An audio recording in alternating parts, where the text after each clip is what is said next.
energy technologies and create growth, manufacturing base, and skilled labor.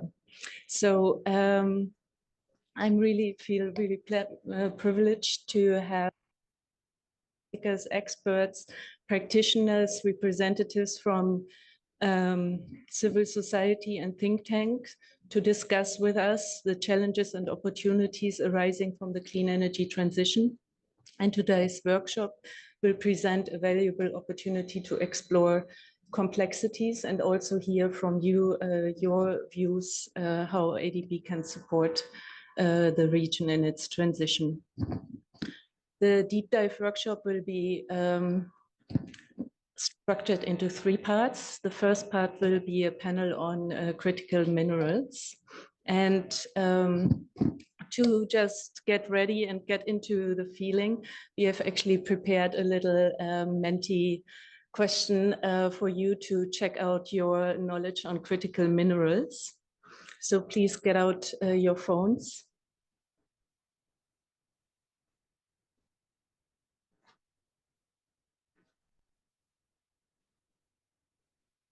So are you all ready?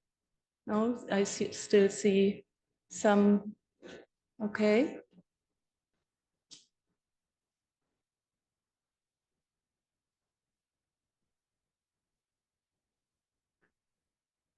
Or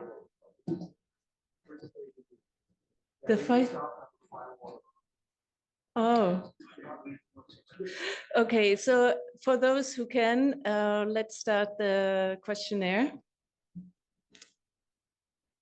All right, what are the most important minerals for the renewable energy technologies?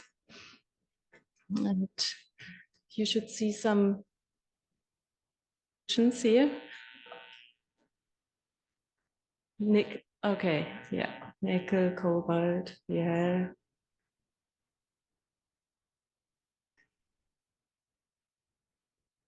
We wait a little longer, we come to the 34 critical minerals of the European Union. Or, okay, great. So rare earth elements, yes. Oh, we are getting to really detailed rare earth elements. Fantastic. Okay, maybe we move to the next.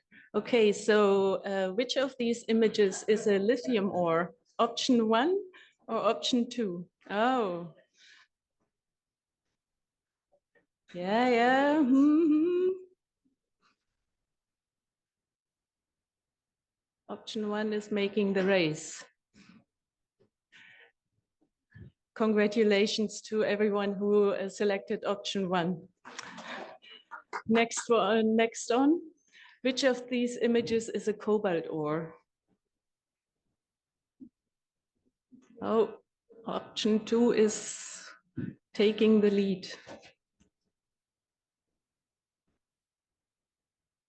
Yes, clear winner. Which clean energy technology will lead in building a resilient manufacturing supply chain in Asia and the Pacific? So again, you have several options and you can choose more than just one option.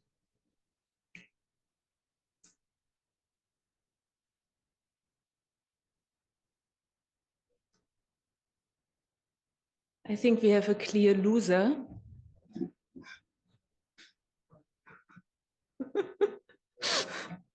Nobody for bioenergy.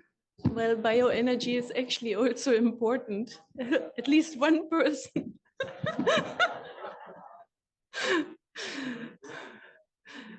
Okay, well, but wind is also quite astonishing. Wind technology is apparently not favored. Okay. What is the most critical barrier to developing clean energy technology manufacturing supply chains in the region? Inadequate infrastructure, complex policy and regulatory environment, shortage of skilled labor, limited access to financing, or all of the above?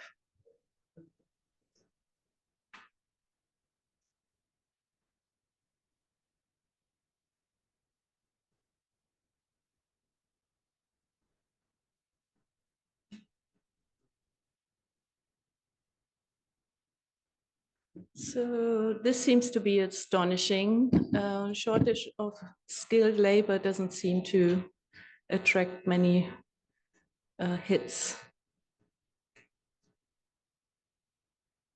Okay. What should be ADB's top priority in advancing the clean energy technology sector in Asia and the Pacific region? Providing funding and financing for clean energy technology projects and infrastructure, facilitating policy dialogues and regulatory framework, offering technology assistance, promoting regional cooperation and partnerships. Okay, all of the above. Clear winner. Great. So I hope this has refreshed you all a little bit. And as we start with this session, it is my great honor and pleasure that we extend a warm welcome to Adin Tuya, DA Tuya, representative from Mongolia. Thank you very much for joining us. DA Tuya is the director's advisor to the ED executive director for Kazakhstan, Marshall Islands, Mongolia, Pakistan, Philippines, and Timor-Leste from the Asian Development Bank. She will set the stage for today's discourse and share insights into the bank's commitments in fostering sustainable growth through clean energy technologies. Please join me in giving her a warm welcome. Thank you.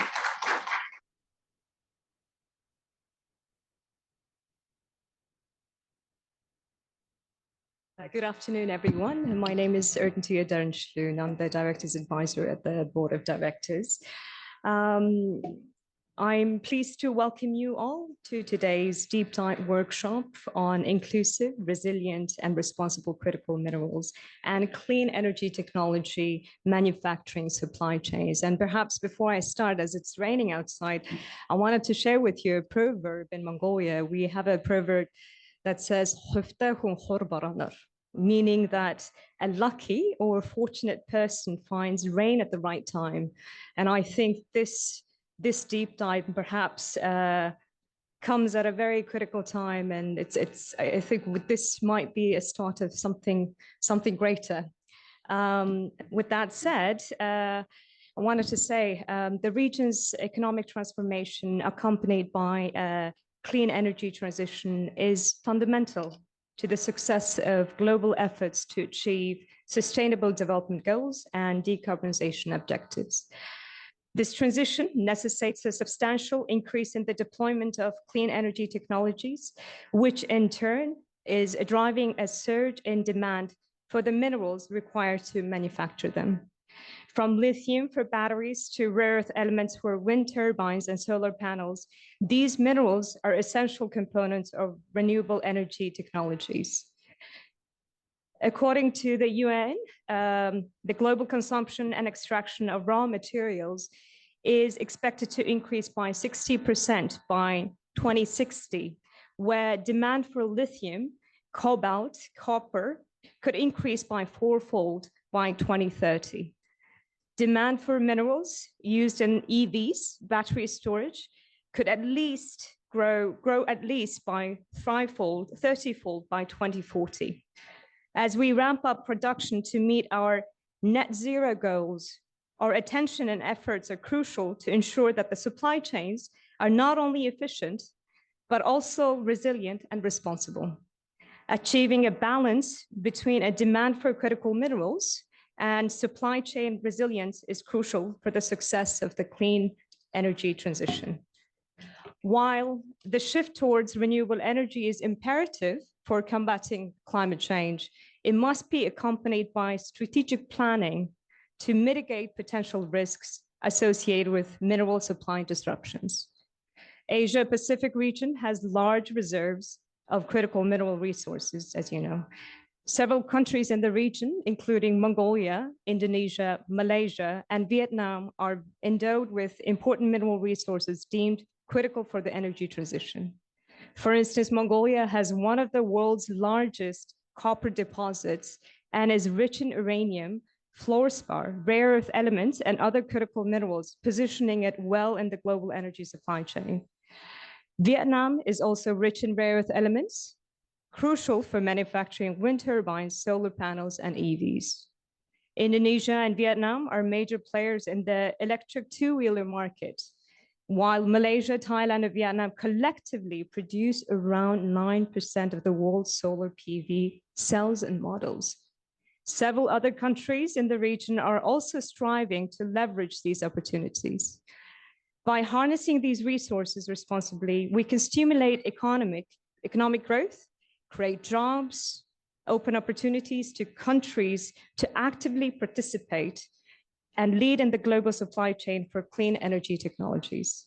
An ADB study on exploring opportunities in Southeast Asia in manufacturing clean energy technologies estimates approximately $100 billion revenue opportunity in the region's low carbon mobility and clean power segments by 2030. There is an unprecedented opportunity for economic development and regional leadership.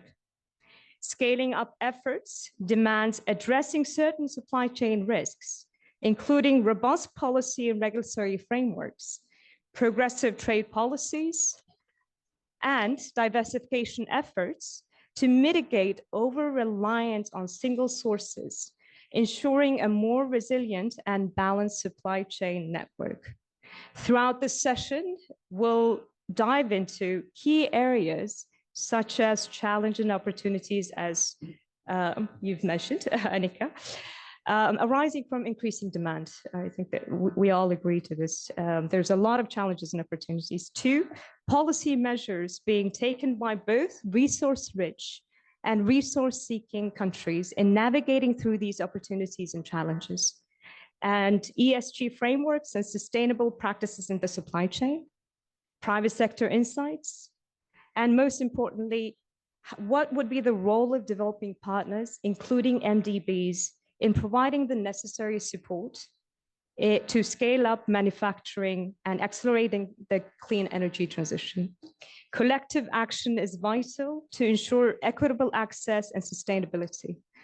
By working together, we can develop actionable strategies to build inclusive, resilient, and responsible supply chains that not only meet our energy needs, but also contribute to sustainable development goals. Finally, I extend my gratitude to all the speakers, panelists, and participants for joining us today. Your expertise and commitment are crucial to the success of this endeavor, and let us seize this opportunity to collaborate and innovate and drive forward the clean energy agenda for the region. Thank you very much. And I look forward to a fruitful and engaging discussion. Thank you.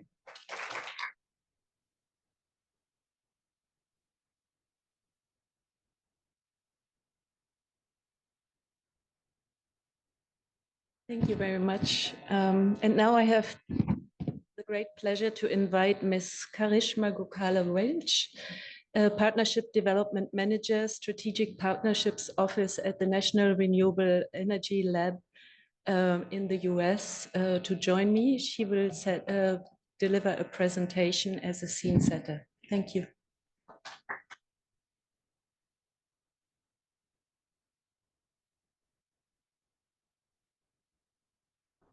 Thank you, Annika. For those of you who joined the 1 o'clock session, that set my session up very nicely. So it might be repetitive for those of you who were on that call, but for those of you who weren't, I will sort of go over some of those pieces again. So here is the outline for just the context setting session that I'm going to talk through. I'll briefly walk through, why we talking about supply chains. We've heard a lot about this already. We'll look at the various stakeholders involved and the potential for partnerships and collaborations as we work through these supply chain issues. We'll look at the unique challenges and opportunities. And then finally, I will present one trade flow analysis example to help us tie some of these concepts together. And think about how we're moving the conversation forward. Before we dig in, I should say a few words about where I work. So the U.S. Department of Energy has a network of 17 national laboratories across the U.S., and they focus on a range of research, development, and deployment activities. I work at the National Renewable Energy Lab, or NREL, represented by the gold star, because of course we have our favorites. And NREL has a unique mission to advance the science and engineering of renewable power technologies, sustainable transportation, energy efficiency, and then also provide the knowledge to integrate and optimize these energy systems. And this, of course, includes work on supply chain research and critical mineral research. So just starting with the big picture, why are we talking about this, right? So the transition to a clean energy system brings new energy trade patterns, countries, and geopolitical considerations into play.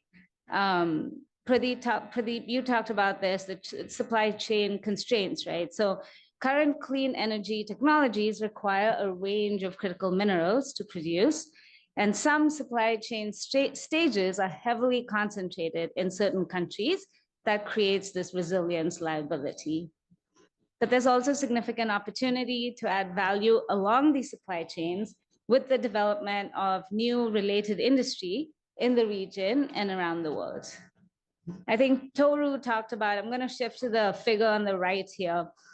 Toru talked about, prioritizing, right? Let's not look at every mineral out there. I think this presents one way to help to do that. This is, of course, US specific, but you could do this for any country. It's a graphic that came from our critical mineral assessment from the Department of Energy, I think last year, and I think there's a new one coming out here in the next few weeks. It shows quite a few different minerals that are designated as critical due to supply chain risk, and also their importance in the deployment of clean energy technology. And you'll see those on the top right, in the red. And so that could be a space for a country to prioritize, for example. That said, in general, criticality of minerals changes over time, right? Demands change. There's emergence of new technologies or substitutes. And so you kind of have to think about all those things as you're approaching some sort of prioritization.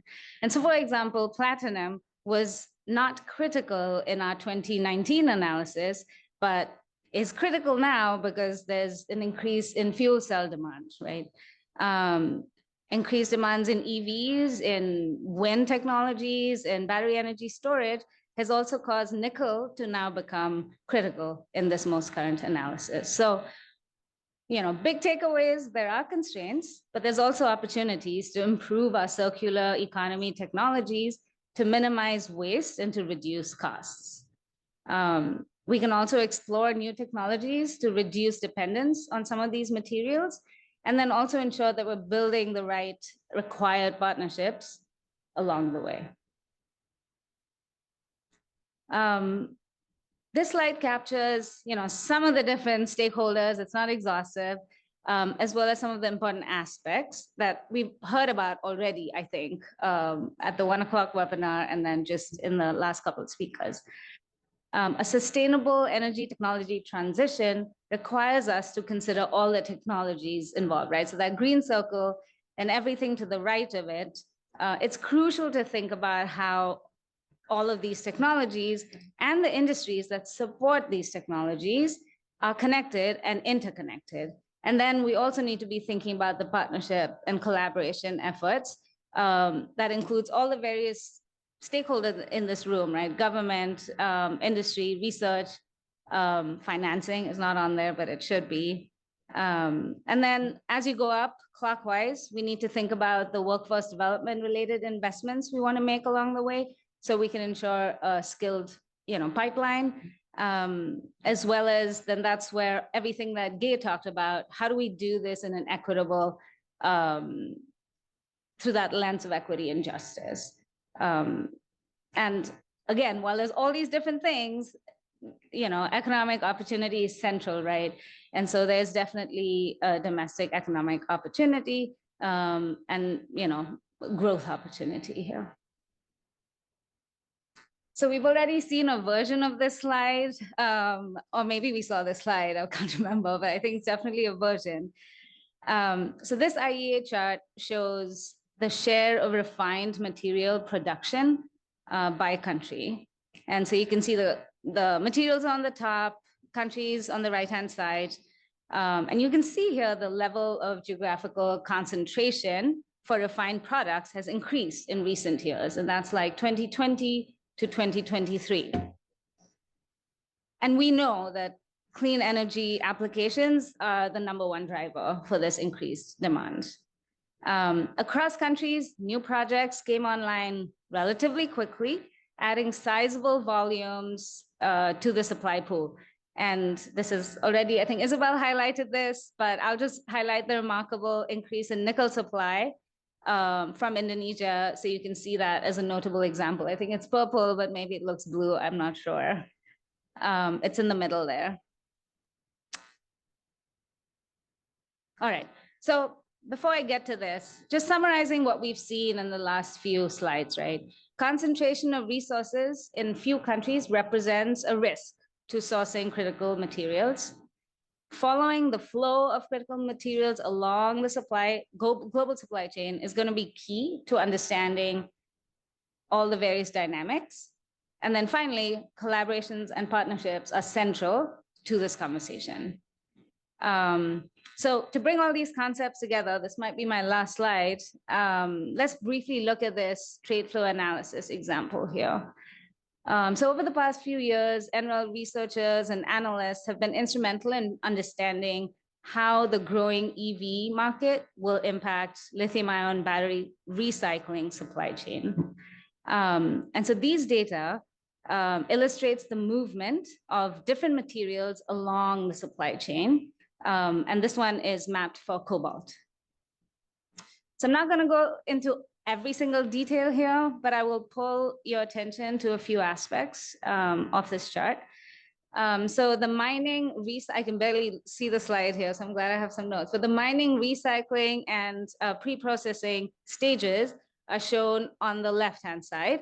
And then you progress all the way to the right where it's the actual EV application. So this truly shows you the whole flow of how this might work, right? And so most of the cobalt, again, someone mentioned this, is extracted in the DRC. You see that big chunk in the blue on the top.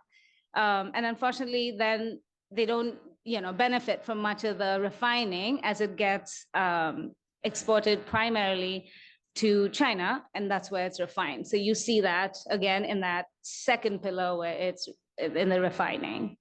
Moving farther down the supply chain, we look at the manufacturing of cathodes and other battery materials. Cobalt also has applications in other industry, right? So like ceramics, raising questions about how do you balance that need for your clean energy technology for battery production that's going to be central to the decarbonization conversation and the need and growing demand in some of these other industries. And then you go all the way to the right and you observe that manufacturing still occurs largely in China. However, other regions, including the rest of Asia, are increasing activities in both extraction and manufacturing. And so, the key takeaway in the super complicated chart is that supply chains are interconnected and dynamic, and changes in one part of the system can affect everything else on that supply chain. So we really need to look across the entire supply chain on a regular basis to understand how things are evolving. So it's not a static discussion. And we need investment along the entire supply chain to ensure a reliable and resilient and equitable system. And so that's exactly why we're here today, right? That's why we're having this conversation. So regardless if you're a policymaker or from industry or the private sector or a researcher, you probably have a lot of different questions and a lot of good ideas. And so, for example, which components of the supply chain are most influential? I might be interested in thinking about that. What impact would external market shocks have in my particular country context? And so these are all excellent questions. And so let's hear our speakers and panelists and learn from them and their experiences grappling with these issues in Asia and other parts of the world. Thank you.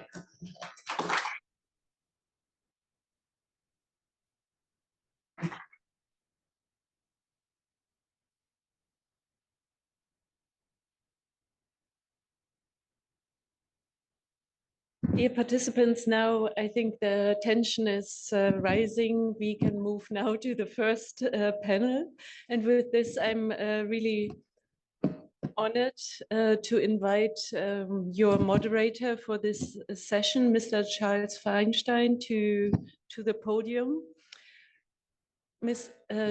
Chaz earlier worked for more than 30 years at the World Bank, and last was director for extractives and energy at the bank before he retired in 2016. And he's a senior expert working with the ADB.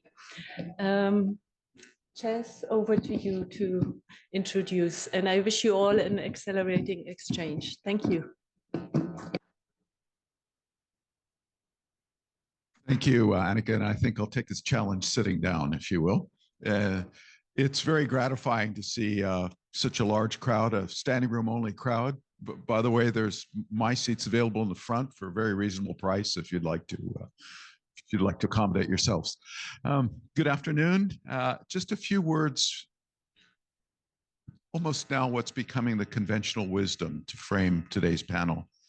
And that is, I hope you agree with me that climate change is now widely recognized as an existential threat. And therefore, to combat that threat, to manage climate change at acceptable levels, it's going to require a massive energy transition. And the resource-rich economies of our region, the Asia Pacific, they're going to have to play a huge role in managing and supplying and energizing, if you will, that transition.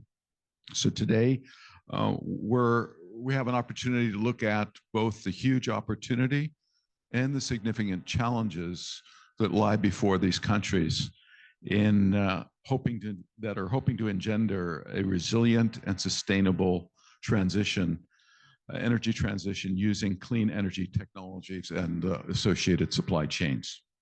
So I think we're very privileged to have with us a really great distinguished panel of 4 experts who will share their insights and experiences. And I'd like to call them all 4 of them up to the stage here. And as they come up, I'll say a few words of introduction. So we have Mr. Koyunur Sakurjanov, who's coming to us from Uzbekistan, the Ministry of Mining, Industry, and Geology, where he is head of Division for Major Investments Coordination. Second, Mr. Jae-Young Choi. Thank you, Mr. Choi. He's Director General, Task Force for Supply Chain and Economic Security in South Korea at the Ministry of Economy and Finance. Thirdly, Mr. Roger Fischer, German national. He's Executive Director here at ADB, representing the constituency composed of Germany, Austria, Luxembourg, Turkey, and the United Kingdom. Thanks, Roger. And then last but not least, from the ADB, Ms. Kathy Marsh, who's Deputy Director General of Private Sector Investments. Let's please give a warm welcome to our panelists. So, Koyunur, you're first up to bat. I understand you have a brief presentation for us, which will bring us up to speed on Uzbekistan and its place in the critical mineral supply chain. Thank you. Okay, thank you. I'll ask from IT integrated guys to show my presentation, the words.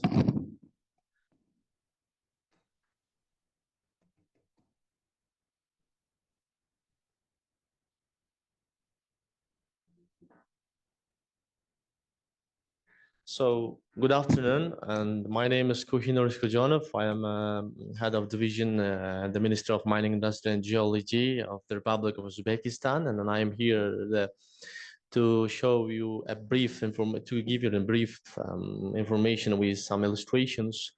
What kind of opportunities do Uzbekistan has currently, and what are our strategic plans for the future in the long-term perspective in order to be one of the member of the resilient energy transition and one of the integrated global integrated supply chain member country in the world. So let's begin. Uzbekistan is located in the Central Asia, the heart of the Central Asia, and it has very ancient history. And our population is about 37 million people, and the share of the mining sector is significantly high. Its share, it's like 12% of total GDP, and it counts 40% of total export of the country. It's like, in one word, it's the backbone of the country's economy. So at the government body, ministry implements the unified state policy in the mining and geology sector, and also it does the oversee of the extraction, exploration, and mining operations by creating investment-friendly opportunities to all the entities who are going to work with us. And our main mission is to ensuring sustainable development of mining industry and geology by effective exploration, extraction, and the management of mineral resources. So we are now currently establishing a strong foundation for a sustainable mining system, including the legislative framework. We are, in collaboration with EBRD, has recently edited and developed our new mining code. It's called also subsoil law, which is integrated to the world international standards, and it expects all the expectations of the investors are also covered in this new mining code. And one of the most important principles which is considered in this subsoil law is just the implementation of block system for exploration works based on the principle of first come and first served.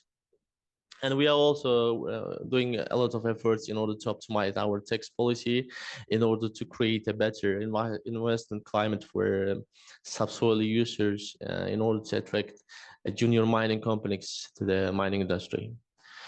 And also we have very big market players. You can see here in this presentation, we have top mining companies, which is called the Nawawi Mining and Metallurgical Company, Al Malik Mining and Metallurgical Complex, and Nawawi Uranium State Company that are producing mostly precious and non-precious metals, also ferrous and non-ferrous metals as well. Also, we have a very big ambitions for the coming future in order to triple the production of the copper and double the production of uranium. And also we have very ambitious to increase the role of the critical minerals as well.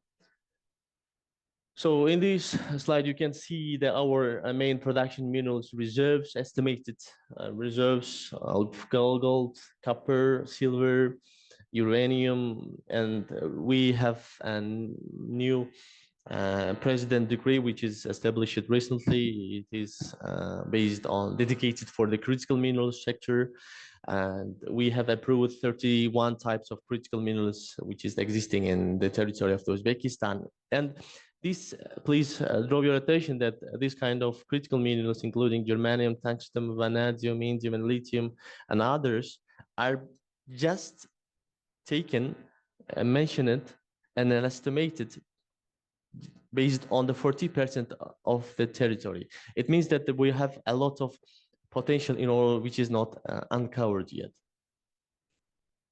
So now we are working on the development of our long-term strategy for mineral resources and mining industry development. In one of the key direction of this strategy is based and dedicated for critical rare metals and rare earth minerals as well. So you can see here the investment portfolio which we can offer for the investors, for the market players, and who can supply technologies, who can ability to have an experience and technology in order to extract and manufacture the critical minerals. We have initially program for 2 years for 2024 and 2026, which is included 20 investment projects, which is equal to the around $1.7 billion US.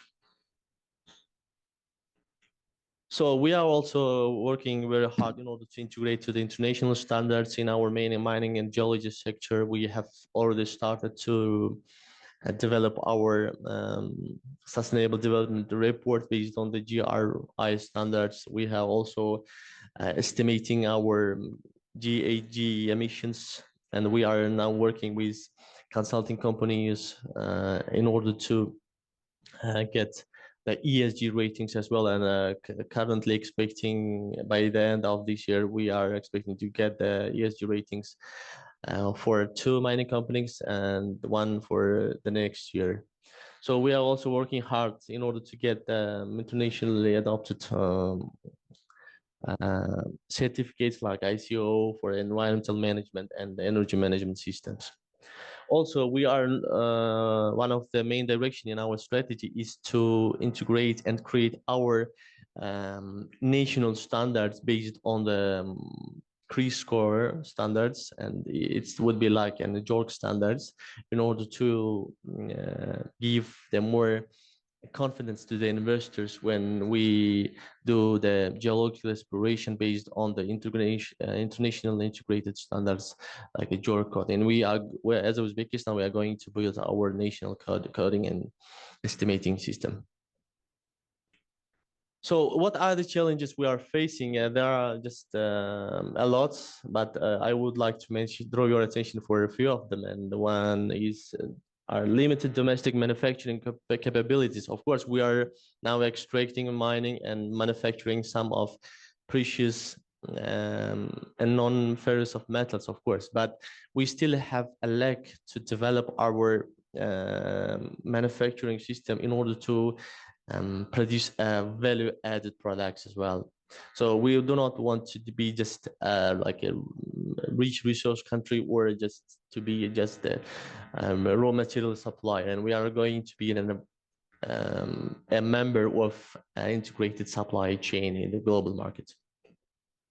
So in other constraints, I think, and then the challenges, infrastructure constraints and geological limitation of Uzbekistan. Maybe you know that geographically, Uzbekistan is one of the unique country in the Central Asia, in the world actually, which is double land loaded. And it means that we have to pass through 2 countries in order to access the sea in all the directions, whether it's west or east, north or south. So, and in order to mitigate this kind of constraints, we are working hard in order to improve our infrastructure in terms of transportation on the roads. So also we have lack on the capacity building. We are also need to work on hard to pay more attention in order to have a highly skilled international integrated professional specialists in this sector in order to be a member of a resilient supply chain. Okay, next slide. And what we are planning in order to mitigate these kind of things are, I will just mention a few of our plans that would be more important. We already started to upskill our manufacturing system by creating clusters, and one of them is copper cluster. We already domestically manufacturing the 30% of the domestic copper, and We would like to increase it up to 3,000 tons, and it would be 80% of the total copper production will be manufactured domestically within Uzbekistan and will be produced high valued products. And also we have an ability to like 70% of the minerals that can be used in order to produce the lithium ion batteries. But in order to produce this kind of technology, it covers a lot of works, and we are in the initial stage. We are now working on to realize some projects, initiatives in order to produce the materials, at least for a cathode and an anode. And I will explain some projects later. And infrastructure improvement, and we are working hard in order to improve our infrastructure. We have at least some budgeting projects which covering 1.6 thousand kilometers of roads for national and international significance. And also we are doing the cooperations with international and foreign institutions and consulting companies. And I would like to draw your attention to one of this kind of financial institutions, ADB. We are working hard with them in order to cooperate in the capacity building as well. It's only one direction, and thanks to them, they have already organized some teaching seminars for our skilled specialists, employers. And we're also implementing training programs to build the relevant skills I have mentioned already. So I would like to draw your attention to important critical mineral projects. One of them is related with the lithium project, and we have lithium oxide reserves in the Tashkent region. It's close to the Tashkent, capital of the city, and we have already developed a mineral resource estimation, and we already finished the pre-feasibility study of the project, and we are looking for in the future basic engineering development and project implementation on the coming years. And you know, this project is very strategical point of view. It's very important for the country because, you know, in order to produce the lithium ion, we need a base minerals like a lithium for the cathode and the graphite, which will be the next slide, graphite for the anode.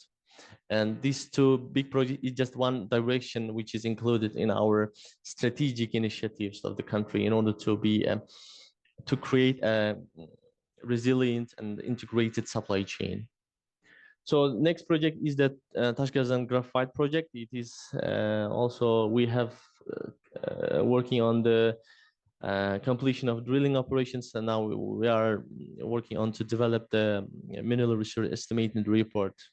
So it is also, we are welcoming all the investors, all the market entities who has proposals and an ability to be in a partner with Uzbekistan in order to create a domestic manufacturing of this kind of projects. Thank you.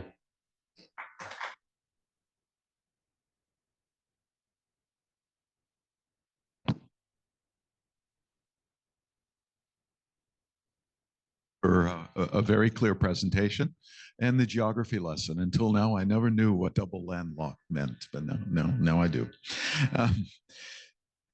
So I have two baskets of questions for you, Koronur. First has to do with very clear from your presentation that Uzbekistan already is a major player in the global market, the global supply chain for clean energy technologies, and wants to further expand its position. I understand that you've recently entered into a partnership with the EU. How does that work? What are the objectives, and what do you think Uzbekistan will get out of that partnership in terms of benefit? Yes, we recently, if I'm not wrong, at the beginning of April, the Minister of Investment Trade has signed the agreement between the EU on the cooperation on the critical minerals sector, and this is basically is oriented in order to creating a cooperation between European European mining companies and European countries. You know that today is China has consolidating the 90% of the critical mineral reserves and manufacturing as well. And the Western countries and the European countries are looking for some other resources of critical minerals. And in this case, you know, resource-rich countries like Uzbekistan and Kazakhstan and also other countries or on the South America are want to get like a promotion and a benefit from this kind of corporations as well. So this cooperation is just in initial stage. It is only covering the knowledge sharing and the data acquisition. And then after that, there will be another agreement between the European Union and Uzbekistan, which covers all the aspects of the cooperation and realization of the definite, defined investment initiatives as well. This is just in the initial stage. We are in this initial stage.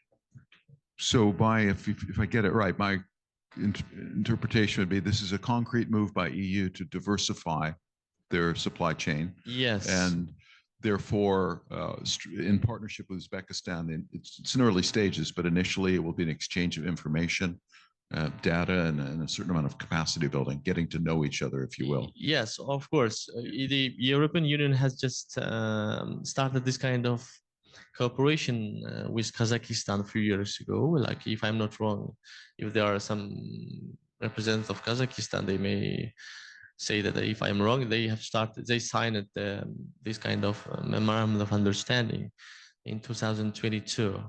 And it looks, in the case of Kazakhstan, they are oriented to the production of the batteries. It's like, it's already defined that cooperation direction with Kazakhstan. In the Uzbekistan case, you know, our sector was very closed in some period of time, and we are reopening to the world. And in the last 7 years, we are now, our mining sector also was closed. And in the initial stage, the European Union wants to get the ability of Uzbekistan in critical minerals, and the next steps to develop like concrete initiatives and projects. Actually, your reply is a perfect lead into my second question. And that is, understood from our meeting this morning that, of course, Uzbekistan has some quite large and capable state-owned enterprises in the mining sector, which, as you just mentioned, have been operating in a rather closed environment. Are they up to the challenge in terms of new demands for strict ESG, environmental and social governance standards, and transparency? Yes, you know, these mining companies was based on the conservative way of management, actually. And we are, as a ministry, as a government body, we are now pushing up these mining companies in order to be more internationally integrated to the global standards, in order to be among the top leaders of the mining companies. And we are with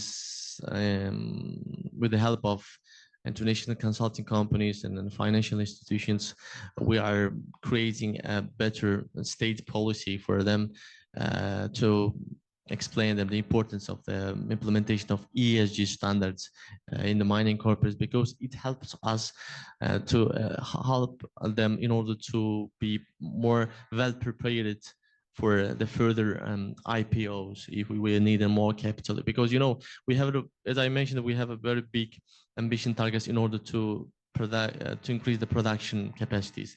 So it requires a lot of financial sources. In this case, the rising the bonds and raising the money from IPOs, and to get the green bonds and green loans, we need to implement the ESG principles. So you've already embarked down this reform path. Who are some of your key partners or desired partners in this effort? And would it include ADB in your Yes, assessment? of course. We our strategic partner. Actually, we are in the initial stage of cooperation. We are now cooperating in through main directions. It is the optimization of the water resources.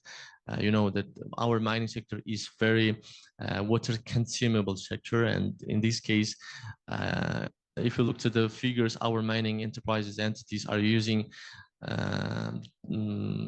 several times higher than the volume of water, higher than the benchmarks, and we have to think about it very hard. And we are also looking for to develop our climate strategies in order to decrease our GHG emissions to the environment. And also we are very on capacity building, as I have mentioned, and the cooperation in this direction with ADB is on the initial stage, in where our already has some initiatives we can do that together with ADB.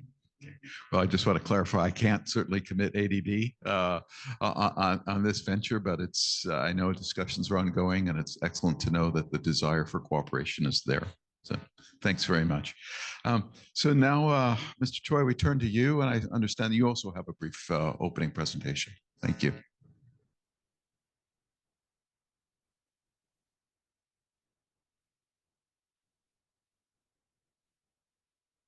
Good afternoon. Thank you for your generous invitation to Korea and myself.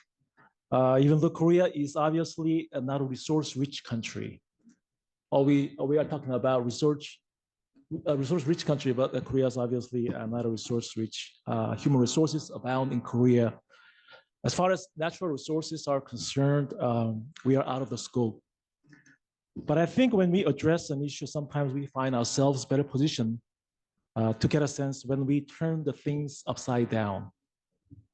By presenting resource-poor countries' perspectives, I think today's discussions could be more resourceful and fruitful.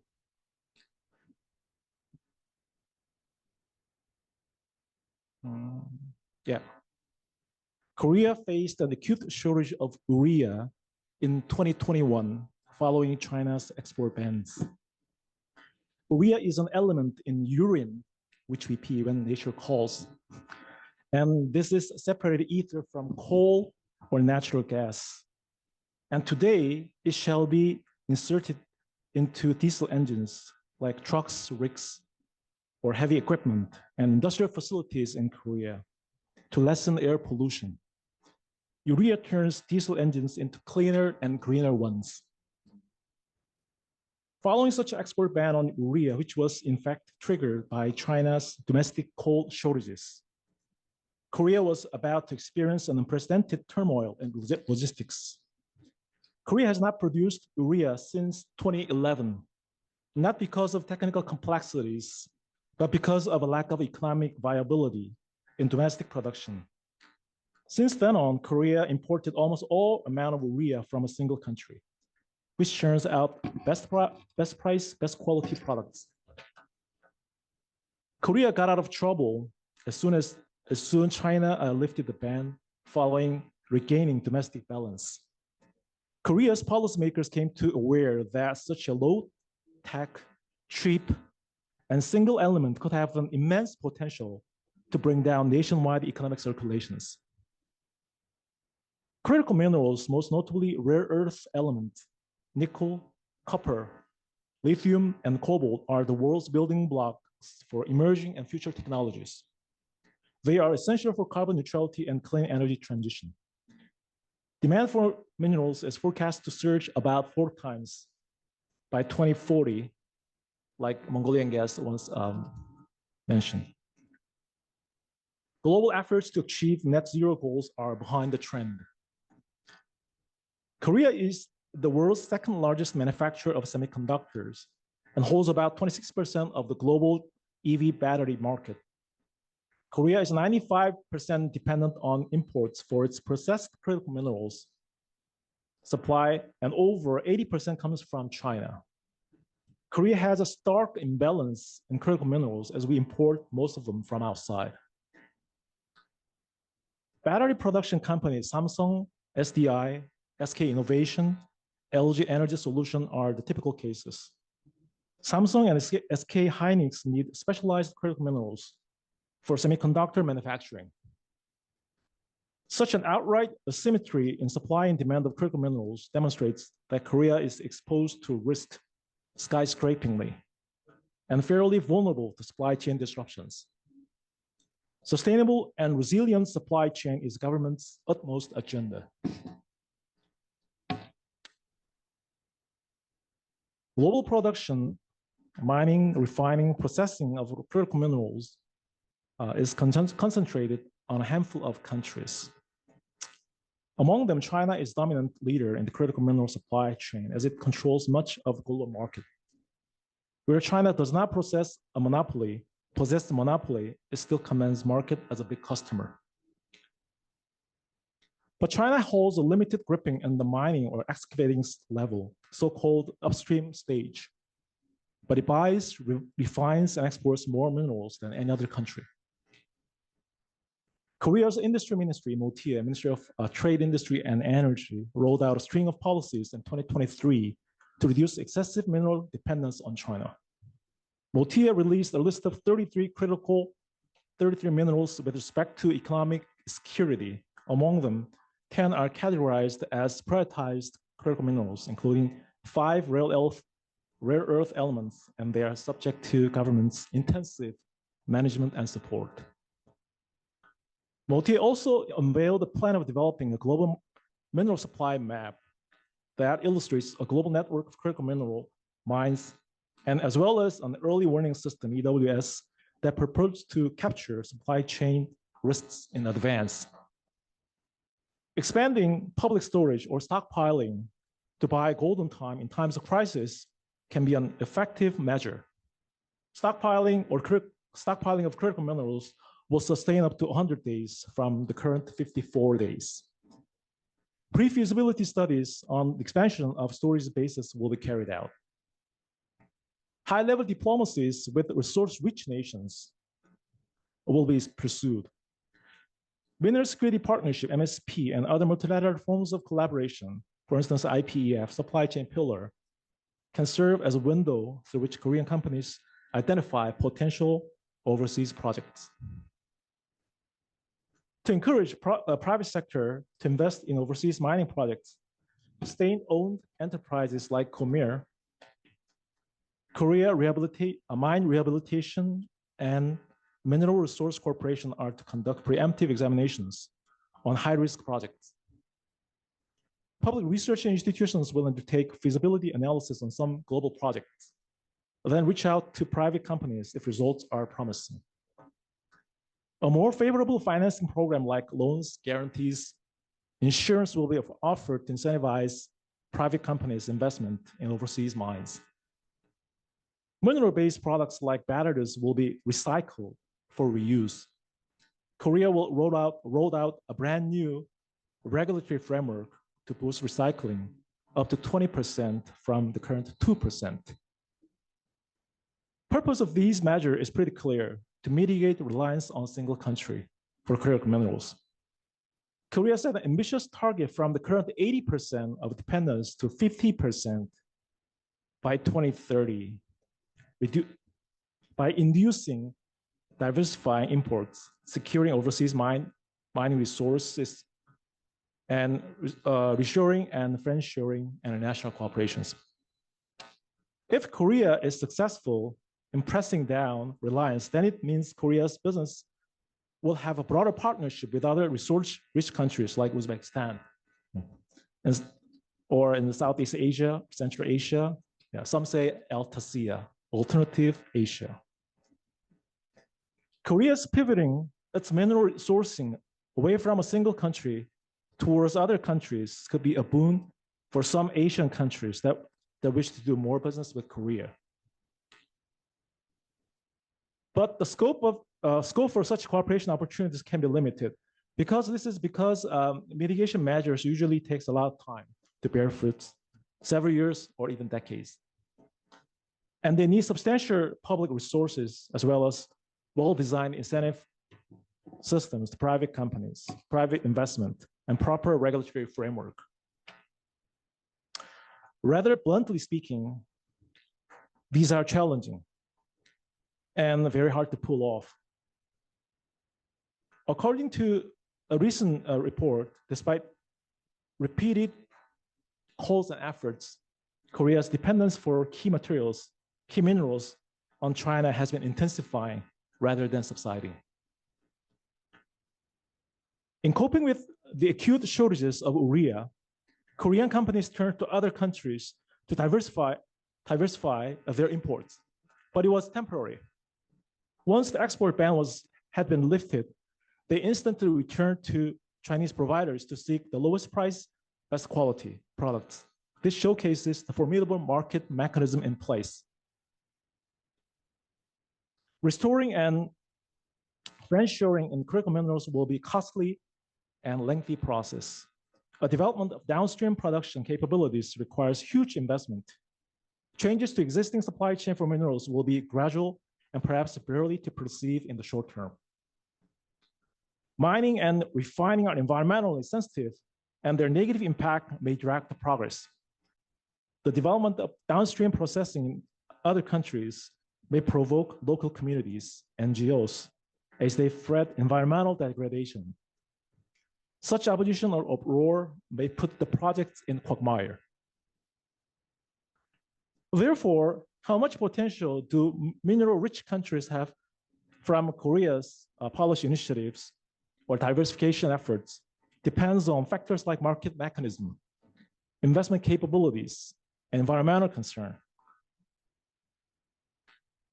Last but not least, I think Asia-Pacific region is at the heart of ongoing rearrangement of the global mineral supply chain. ADB's initiative to strengthening Asia's supply chain resilience will surely catalyze regions' vibrant cooperation in technology sharing, green transition, and business opportunities. Thank you.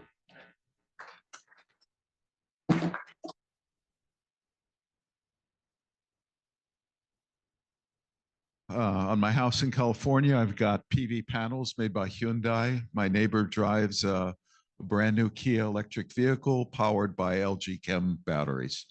So Korea is clearly a major player in the CET supply chain.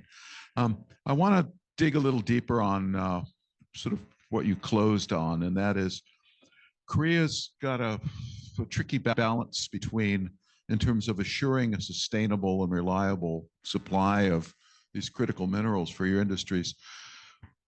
You can place bets on domestic production, you can play on the international cooperation and trade market, or you can lend development assistance to countries in the region to help build up their supply chain capabilities and hopefully cement relationships. How do you see the balance between those efforts? What's going to calibrate that? Yeah, I think my presentation slides actually cover all kind of questions I was thinking about, the issues about at this moment. I think this is kind of initial stage for us to aware the critical importance of setting up a resilient supply chain and critical minerals. We just rolled out 3 framework laws regarding supply chain. One of them is Framework Supply Chain Act, prepared by the Ministry of Finance, Economy and Finance. And we set the scene for the foundation for regulatory framework. And we are also engaged in trilateral partnership between USA, Japan, and Korea, high-level diplomatic talks, and also we participate in the MSP, like I mentioned, and IPF, a supply chain pillar, and other small and other stuff. And then we also would like to pursue a bilateral dialogue between Korea and other resource-rich countries like Indonesia, Vietnam, and even China. And we, as a policymaker, we believe that still we're highly interested in taking down such reliance or dependence on China, but we still think China is a very important partner for policymakers like me, because China is the biggest country in economy and very important, and it's very geographically very close to us. And there are many potential to do business and increase partnership between the two countries. International cooperations, we're still, it's an initial stage, I bet. We provide a hefty sum of grant program, as well as long-term loan programs. And then I think from my perspective, our supply chain component still in the initial process in integrating those perception to or element to our design of ODA programs. I think that's homework for us. Yeah. I'm not sure whether my answers are some question, yeah, relevant to you. Well, let's try and make it concrete in the context of your cooperation with developing countries and with institutions, cooperation with institutions like ADB. What potential do you see for Korea to work with institutions like ADB to ensure mitigation of supply risks like ESG risks and the need to decarbonize the supply chain for critical minerals and CET supply chains? I think this ADB has a big potential. Like I mentioned, Asian and Pacific region is heart of a global supply chain rearrangement. And then the member countries like Uzbekistan, resource poor countries, several resource poor countries the region has.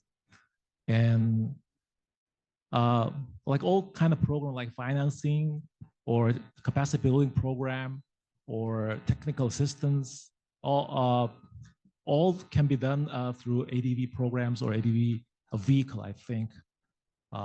And then during the process, Korean government can contribute significantly, I think, because the current administration, Yoon administration, proclaimed that we're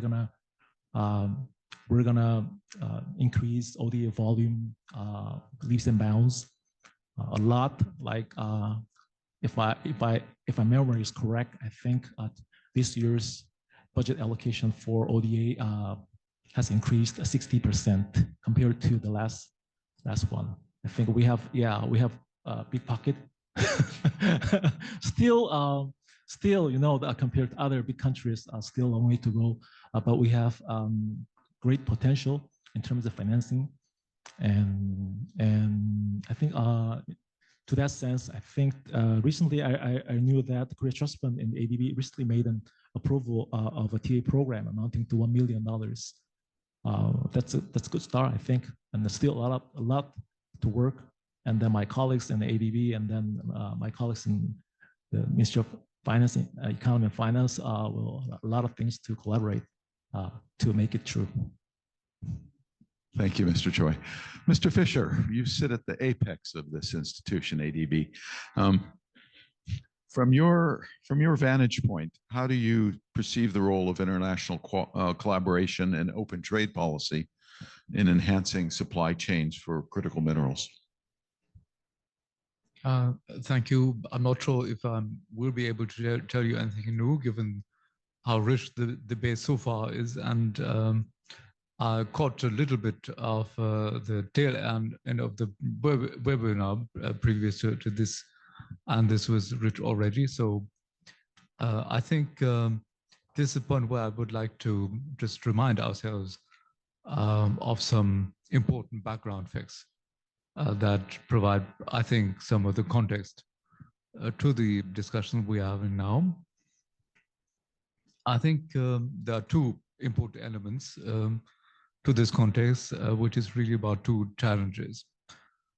One is the global climate agenda. And I just want to pick up your word. I fully agree that this is nothing less than existential. And the second is SDG 7, Sustainable Energy for All. I keep reminding myself that we only have 6 years to achieve this SDG, Sustainable Energy Access for All. And I think the important thing to remember is neither of these challenges are optional. It has to be done. It has to be done with urgency. And the two challenges have to be tackled at the same time. Turning to the climate challenge, I think it's important not to forget the scenarios that IPCC tabled, especially how the world would look like in a 2.7 degree scenario, which I understand we are on track towards. And I think remembering only selected passages of the IPCC report, I think I can be certain if I say that nobody wants to live in that world. Just to reinforce that tackling the climate challenge, and that includes energy transition, that's not optional, it has to be done, in the sense that every country has to engage in that process.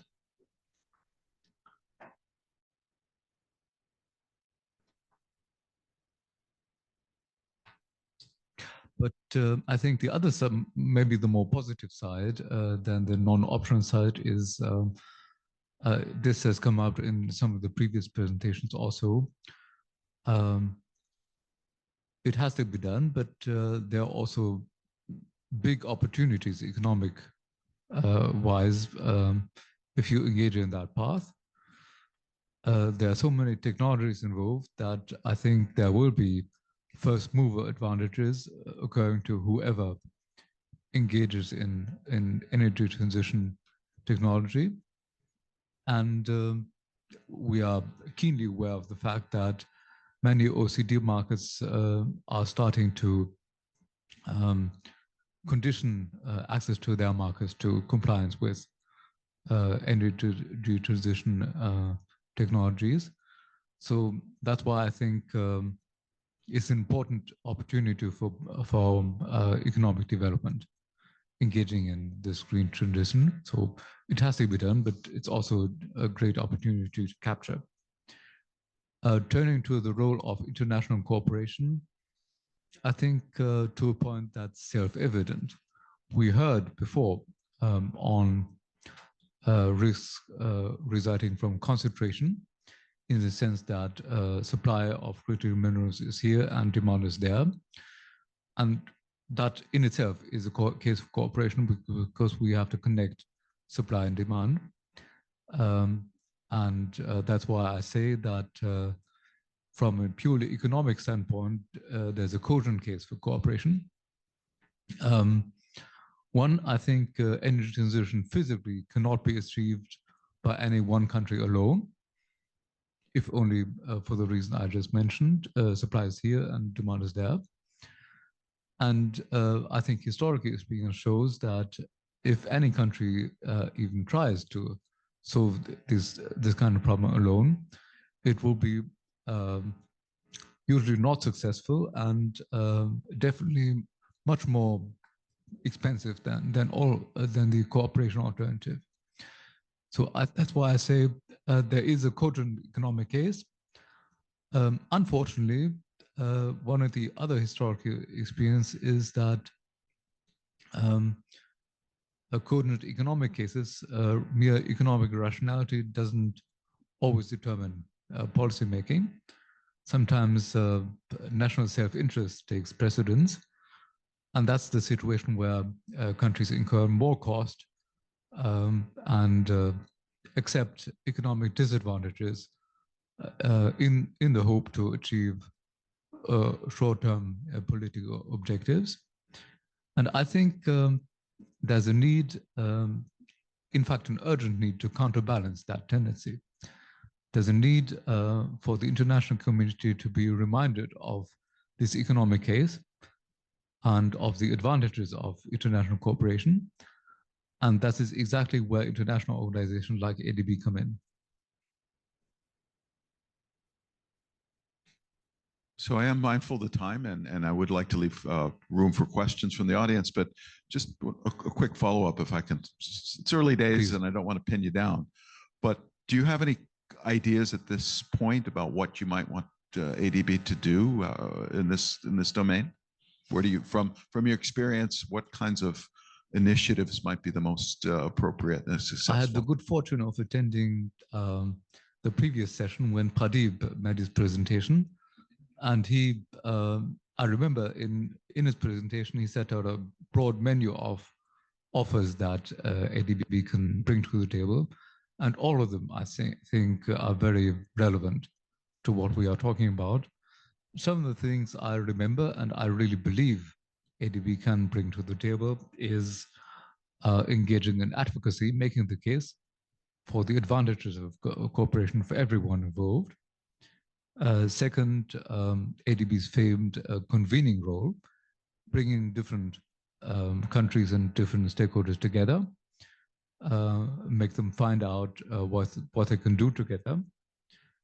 Of course, I know that ADB can offer lots of knowledge, going back to, or resulting from 50 years of implementation experience. So ADB can tell stakeholders what works and what doesn't and why. Further, ADB has a special mandate in regional cooperation and integration. And I think what we are talking about is really about integration. And this is in our mandate, and I think we do have a comparative advantage there. Further, in the context of what we like to call NDB evolution, we believe that NDBs generally and ADB in particular will further engage in setting incentives to invest more in global public goods. So ADB, I think, will make it easier for countries to work together and offer project solutions that incentivize doing exactly that. And finally, but not least importantly, ADB has a record of being able to bring in the private sector. We heard already that and why the private sector is crucial to bring the solutions we are talking about. And I think ADB has to do the tools to do that. That perfectly tees up our last panelist. Thank you, Roger. Kathy, let's get the benefit of your vast private sector investment experience. But let me turn it around a little bit. What do ADB client countries have to do? What initiatives do they have to undertake to make themselves a more attractive landscape, call it, or environment for private sector investment and strengthening CM and CET supply chains? Thank you for that. And thank you, everyone. It's been a really interesting conversation so far. I'd just like to say that I'm absolutely delighted to see such a packed room here at ADB to talk about critical minerals. Critical minerals are very, very dear to my heart, and I could spend many hours talking about it. Luckily for you, I only have about 5 minutes, I think. So I will spare you. But in the context of your question, your initial question now, I think that that's going to depend on, if I may, what end of the chain are we looking at? And if I think about the very beginning of the supply chain, which I categorize as, it's the mining of those critical minerals that are, absolutely crucial to the green transition, the global public good. What can countries do to open that up, resource-rich countries? And I think it's also been very interesting having the contrast of Uzbekistan and Korea in the conversation today, because you're coming, from the two opposite ends of the spectrum in this debate, I think. So, in the context of resource-rich countries who, wish to open their doors to, let's call it foreign direct investment, to promote further development, revenue generation, all of those good things that resource-rich countries would like to see. There are some really simple building blocks, and I thought your slide on Uzbekistan's upcoming new mining code is very interesting because it hits many of the critical points here. So you need a transparent and robust licensing system. Number one, and that's got to be backed by legislation or by regulation, and indeed by political will to maintain that robust and transparent system. You need implementing legislation, or either alternatively or additionally solid contractual arrangements between the relevant authority and the private sector companies that you want to bring in to develop and exploit your own natural resources in the country. I think that evidence of buy-in from government, both national and regional, local, is super important. There's all sorts of ways that can be achieved. It can be, through a free carry type arrangement. It can be a revenue stream. It can be royalty streams. It can be, all types of different arrangements that can be brought in there. But I think that is really super important. And then, if you want to get down to sort of slightly more technical levels, you talked about tax breaks. I agree completely, particularly during the construction phase for mine. It's import duties, lifting of import duties, potentially a little tax holiday, initial production as well. And then steps such as ensuring, particularly if it is foreign, a true FDI player, the ability to collect and retain earnings offshore. That's going to be important as well to attract that investment. So I think that that's the end of the chain that obviously I've sort of focused on in this. I've got all sorts of other ideas as well, but very conscious of time. Thank you. Last question, and that is, and it's a question that I and other members of the team that's currently assisting ADB in trying to define or recommend what role, well, how should ADB enter into this space, we're struggling with, and that is, how do we define ADB's value add in this area? What's it from your perspective? I'm not quite sure where to start on my super long list of ADB's value add, actually. But I'm going to get really parochial from my perspective. I'm in our private sector operations department, and what we do is we do financing. And I think that we can bring so much value add at so many different points in the chain. What we are already doing from our perspective in private sector, we've done already a fair bit of financing at the other end of the chain, I would call it, electric vehicles, battery manufacturing, EV charging, ecosystems, so on and so forth. What we are starting to look at is the front end of the supply chain, the mining space, because we are blessed to live in a region that is endowed with, massive natural resource, including the minerals that we've all talked about today that are so critical to the green transition. Copper, let's talk, you can't make electric vehicles without copper. Electric vehicles use 42 kg of copper, per car, which is about 3 times what you need for a conventional engine car. That's just one car. You need copper for transmission lines, and so on and so forth. You cannot build the world without copper. We need lithium for batteries. We need molybdenum for any type of renewable anything that you can think of, and so on and so forth. And I think the benefits that ADB can bring into that particular space, the start of the supply chain, the actual digging it from the ground, is firstly, it's our really deep knowledge of our member countries. We really understand our DMCs, super well. We have great relationships on the ground everywhere as well. Trust, exactly. It's the convening power that we touched on before as well.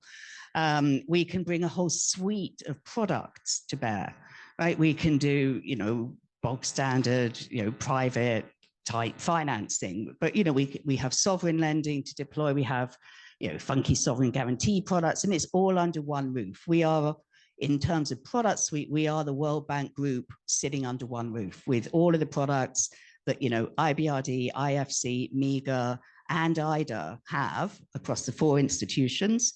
We can do right here out of this building. And I think that's a real strength for us as well.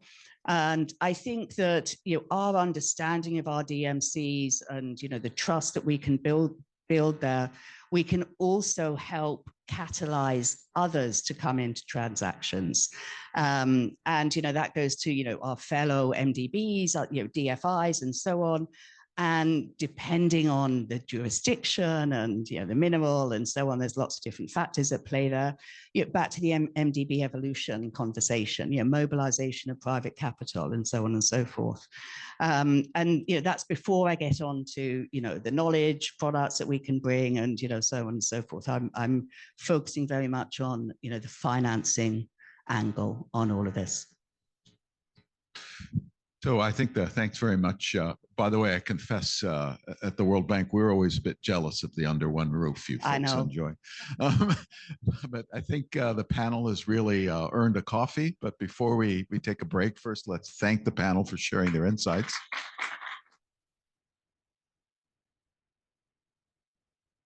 And we have just a few minutes for questions from the audience. If you do have a question, please raise your hand. We'll get you a microphone. Please state your name briefly and affiliation. And if you'd like to direct the question to a specific panel member, please do so, or you can throw the question out there for the panel in general. Questions? Ma'am.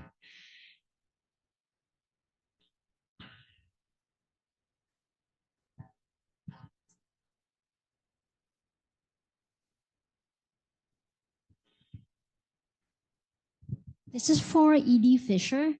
So I'm from Global Alliance for Incinerator Alternatives, and we're looking at the safeguards and energy policy.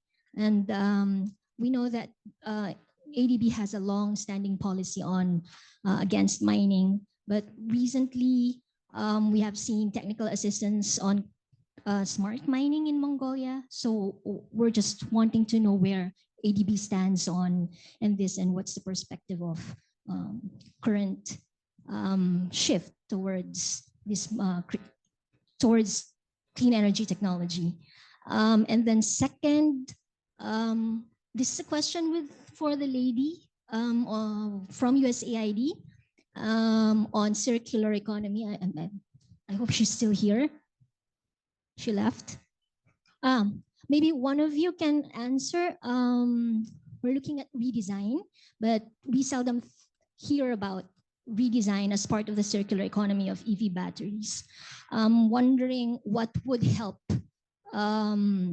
support this part of the supply chain, because we want to reduce mining. So we hope that redesign will be prioritized for EV battery. Sorry, could you identify yourself and your affiliation? I'm Mayang Azurin from the Global Alliance for Incinerator Alternatives. Thanks very much. So Mr. Fisher, I believe. Thank you. Just a few remarks to that. I'm not sure, maybe you know that back, if I remember this right, some 2 years ago, we invested a lot of discussion and consensus building to come to this energy policy.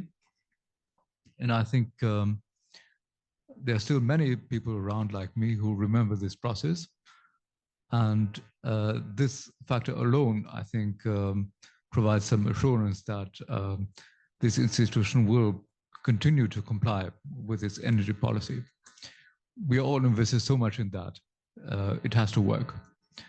I think a similar thing applies to our forthcoming review of our safeguards policy. Even the discussion on the safeguards policy serves to remind us all of the importance of doing no harm. And I'm looking forward to establishing a new framework that really raises the protection level. And I'm confident that we will achieve that. We are looking forward, as you know, to civil society's input into our draft. And I hope we can make fast progress there, not only in the sense of soon being able to apply a framework that offers a higher level of protection than previously, but also of offering a framework that's more aligned to the safeguards of other NDPs, including the World Bank.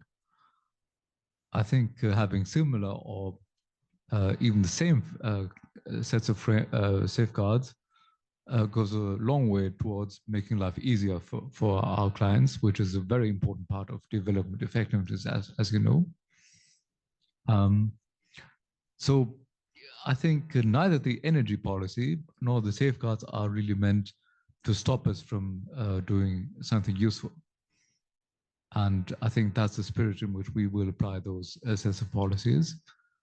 I think given the urgency of the challenges I was talking about, access to energy and tackling the climate agenda, the expectation cannot be that everything will stay the same. There will be disruption, and there will be some level of necessary disruption there. But everything that ADB engages in, of course, must be in compliance with both the energy policy and our safeguards framework. Thank you.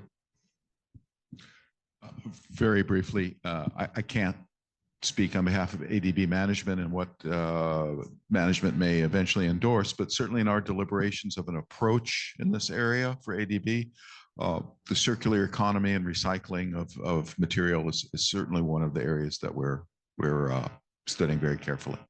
Thank you. Another question out there? Yes, in the back.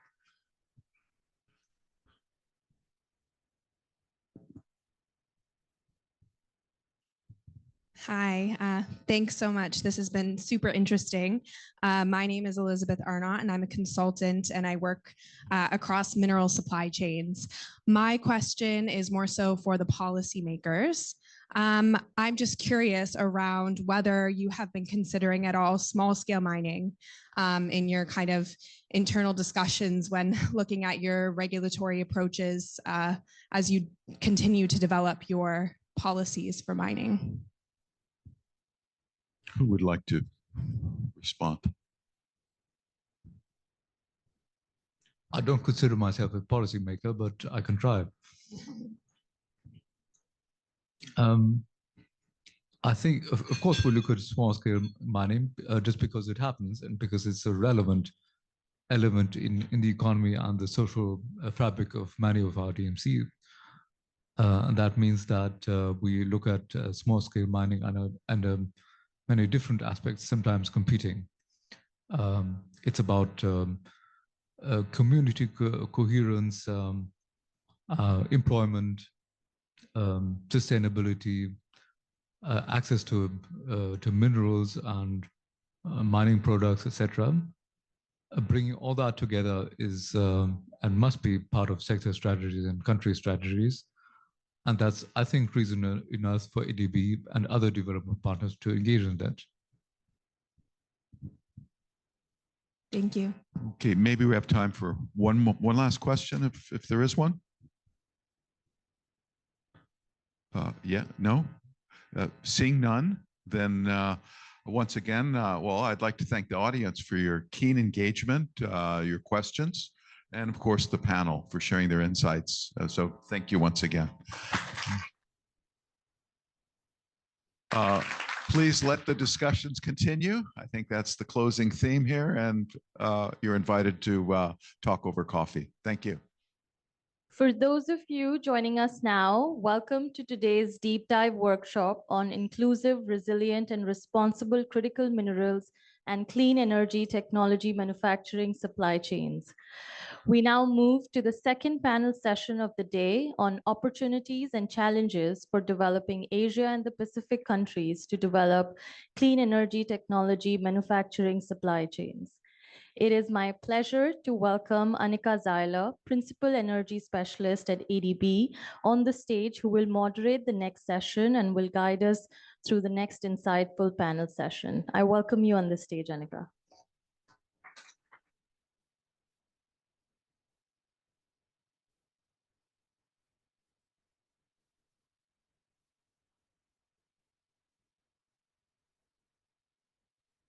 Good afternoon again, and I welcome you to the second panel of today.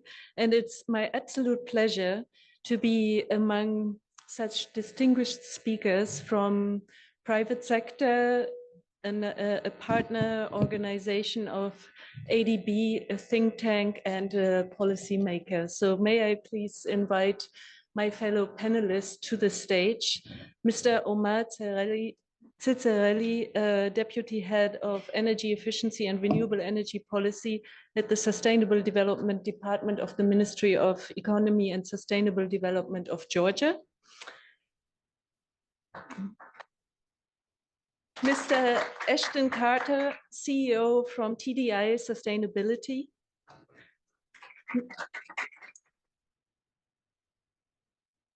Mr. Jonathan Beck from ASEN Group,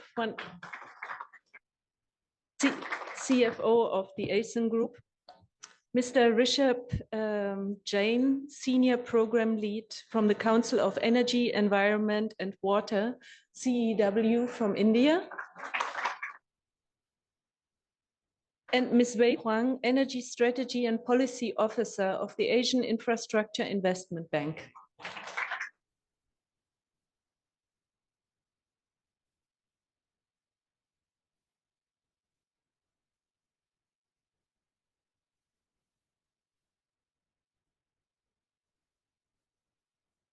And Omar, such a pleasure that you could make it all the way from Georgia to attend the Asia Clean Energy Forum. Well, it's still morning, late morning for you, so you should be still fresh. Georgia is a country with vast potential for renewable energy. And as the world is now set its ambition to triple its clean energy capacity, how is Georgia's Ministry of Economy planning to scale up renewable energy in the country? May I first ask this question to you, please? Yeah, I greet you all. I greet you, the panelists also. Thank you, Annika, for a very interesting question, by the way. So I represent Georgia, and most of the major source of our renewable energy is the hydro. Besides that, we are working also on the other renewable energy sources as well, traditional and non-traditional. However, since I have been presenting the policy making and a policymaker, I would like to provide a few information about the institutional and legislation framework of my country. So we are the development of the renewable energy, by the way, in Georgia is divided into two parts. We are working in terms of the legislation as per some international organizations requirements. And the second part, of course, is carrying out some reforms and elaboration also is some strategical documents, and which I will provide some more additional information just later. Related to the renewable energy, in 2019, for instance, we have adopted the first law of renewable energy in Georgia, and it said that so we should maximize the utilization of the renewable energy into our country, to maximize the export of the renewable energy, to minimize the dependency on the energy itself, and to enhance the quality of the energy security. So right now, for instance, we are in the process of transposing the new directive and the regulation of international organization, and I'll mention also this organization below, into our national legislation. And we think that this will refine and this will develop our laws and regulations like this, that so we will be able to maximize the proportion of the renewable energy in our total mix. But another law, which also was discussed in details on the previous sessions, and I remember the session of David, by the way, who mentioned the energy efficiency and energy efficiency platform mainly. So that's my personal position, by the way, that developing the renewable energy policy without the development of the energy efficiency is impossible. And that's why we just started the elaboration of the energy efficiency law of Georgia and the energy efficiency law of buildings, because building, the transport and industry is one of the huge emitters in our reality. And if we want to change something in terms of the renewable energy, of course, we should start reforms in terms of the energy efficiency as well, to reduce the GHG and to just be in line with some regulations and international organization requirements. But prior to mentioning these deadlines and milestones in details, I have mentioned here on just 2 times already international organization. And in 2017, we became the contracting party of the Energy Community Secretariat. And so we are, and the whole governmental body is in the process of transposing some new regulations and decrees and just the directives into our national legislation to be in line with the EU requirement. And right now, for instance, like in renewable energy, also in energy efficiency, we are transposing the new directives. And to be honest, they are providing new requirements, more ambitious, and it's not simple to carry out. For the best example, I can just name here the targets we have by 2030.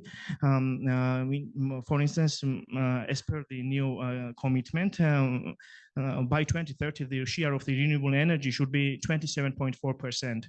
So right now, just to compare, it's 18%. And it seems that we have left not more than 6 years just to enhance the share of the renewable energy by 6 or 7%, and it's not easy. And also, one of the panelists mentioned that it's not up only to the Ministry of Economy or Ministry of other sector to develop, but the country should work just jointly with the international partner and donor organizations to achieve this target. And of course, the reduction of the GHG by 2030, as per the new commitment, should be 47%, and even this target is very ambitious. However, we are doing our best just to enhance the proportion of the renewable energy elements into the generation mix of the total production, and we think that really we will have a chance in the future and by 2030 to achieve the relevant target and relevant milestone in terms of the renewable energy. But one of the main documents, the strategic documents also we are elaborating is the state's energy policy and its annex national energy and climate plan. And that's not the only document which is elaborated by the Ministry of Economy, but the other line ministries are also included within the process. And this document is providing additional measures and standards and some calculations, some methodologies. And so it's a very complex document, which gives us the vision how we can reach these targets by 2030, what measures should be conducted in terms of the energy efficiency, renewable energy, and decarbonizing of the sector.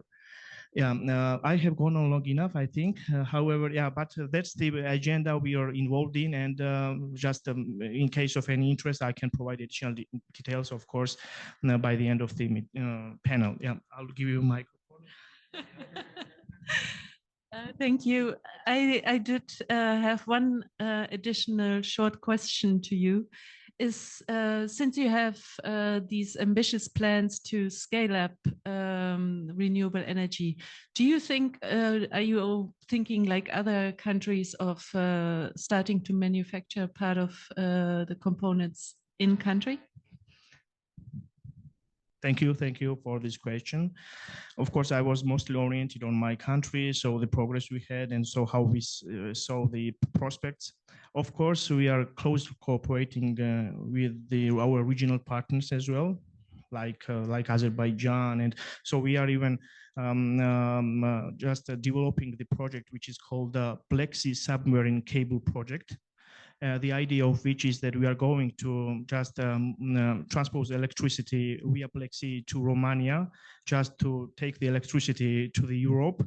And also we think that that's one of the flagship projects. And as of now, the feasibility study is ongoing, and the assistance and support of the regional friends and colleagues and countries is of utmost significance for the process. And I think that when you are asking Annika that what's the also the interest and some contribution even from the partners, of course we are just gathering together. We have some working group formats. We are thinking of that, and we think that this type of cooperation and approach could be very effective for the entire process to enhance renewable energy potential and utilization, not only in my country, for instance, but also in the neighboring countries as well.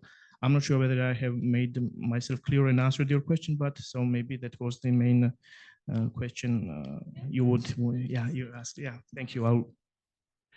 We have to share the microphone. May I, actually now I would like to move first to Jonathan. Jonathan, ACEN is one of, based in the Philippines, but a large developer, very important in Southeast Asia, all the way to India and expanding to other countries as well. So ACEN is a front runner in renewable energy plants development. What are some of the key challenges you are building, you are seeing in building resilient clean energy technology supply chains in the Philippines and in the regions? And what are you doing to address these challenges? Thanks. Yes, we're present, although we're headquartered here in the Philippines, we've got operating plants in Indonesia, in India, in Vietnam. We're building one in Laos to send power to Vietnam. We're also in Australia and the US.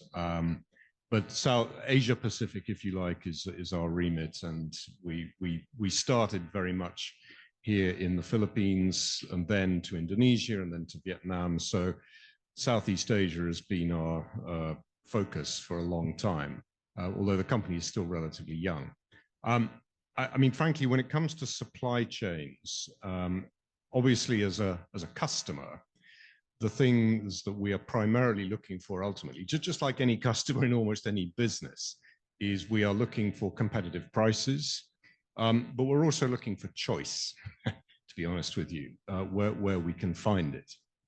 And there are certain aspects of our business that are where the manufacturing is highly concentrated. If you take wind turbines, for example, there's a relatively limited number of manufacturers globally, and it's good that there is more competition coming from within the Asia-Pacific region, from manufacturers in China and India, etc., because it's a sector that's been dominated historically by European and North American players. And there's nothing wrong with that. It's just that it's better for us if we have choice, because inevitably choice will lead typically to better prices for us as the customer of the wind turbines, and then ultimately for everybody here as a customer for electricity. Now on the solar side, and there's obviously been the reality, if I can put it like that, is that at least for panel supply, at the moment, it's pretty hard for manufacturers outside of China to compete on price. But there are, and it's not, and frankly speaking, we don't think it's a case of Chinese manufacturers so-called dumping panels into the world market. It's just simply that the scale of the manufacturing that you see in China is on a whole other level to what you see anywhere else. And unsurprisingly, there are economies of scale in that, and that drives lower prices, which for we as a customer is critical. I mean, one thing I hope everybody understands is that there are some, I think there are some misconceptions about how cheap or otherwise renewable energy is. It is true that the lowest LCOE, levelized cost of electricity, right now today is probably from a solar panel, as long as that solar panel comes, I suspect, from China. that is the lowest LCOE, but that is a very intermittent form of supply, as we all know. There's no surprise there. But once you start firming up renewables, the price goes up quite a bit per kilowatt hour, to be frank with you. Because if you're going to convert a solar plant to something that can deliver mid-merit or even base load, you have to overbuild your solar to a very considerable degree. I mean times 3, times 4. Store energy, you overgenerate, as it were, in the middle of the day in what are still quite expensive batteries. And then you can create something which might have a 60, 70% capacity factor, or even more if you really want to make a lot of investment. But all of that ends up with a cost per kilowatt hour that is significantly higher than that advertised LCOE for solar. That means that, for us, as we look forward to a future where we are able to firm up renewables by overbuilding solar and deploying a lot of storage, all of the costs associated with that become critical. So, of course, we are looking for supply chain resilience, and frankly, we would like to see. We operate in India and other countries. We would certainly like to see a larger industry develop in countries like India, and we think that that's possible. Thank you. And just as you diversify your supply chain, are you also emphasizing ESG factors in your sourcing policies? Yes, very much. We're part of the Ayala Group, which is a very large conglomerate here in the Philippines. And Ayala has always prided itself on being at the forefront from an ESG perspective in all of our businesses, including real estate and other things. But for us in our business, we ask all of our customers to sign on to a supplier code of conduct. Now, I'll be honest with you that there are challenges in auditing the supply chain right to the very, very origin, just as there is for any business. But obviously, we are looking to work only with suppliers who do sign up to our supplier code of conduct. And generally, we found our suppliers have been happy to do that. I mean, ironically, we've had large international accountancy firms resist it more than we've actually had from, because we even ask our accountants to sign up to these things, just because everybody who is a supplier to us, we expect to comply with that. Okay. Thank you. Very interesting.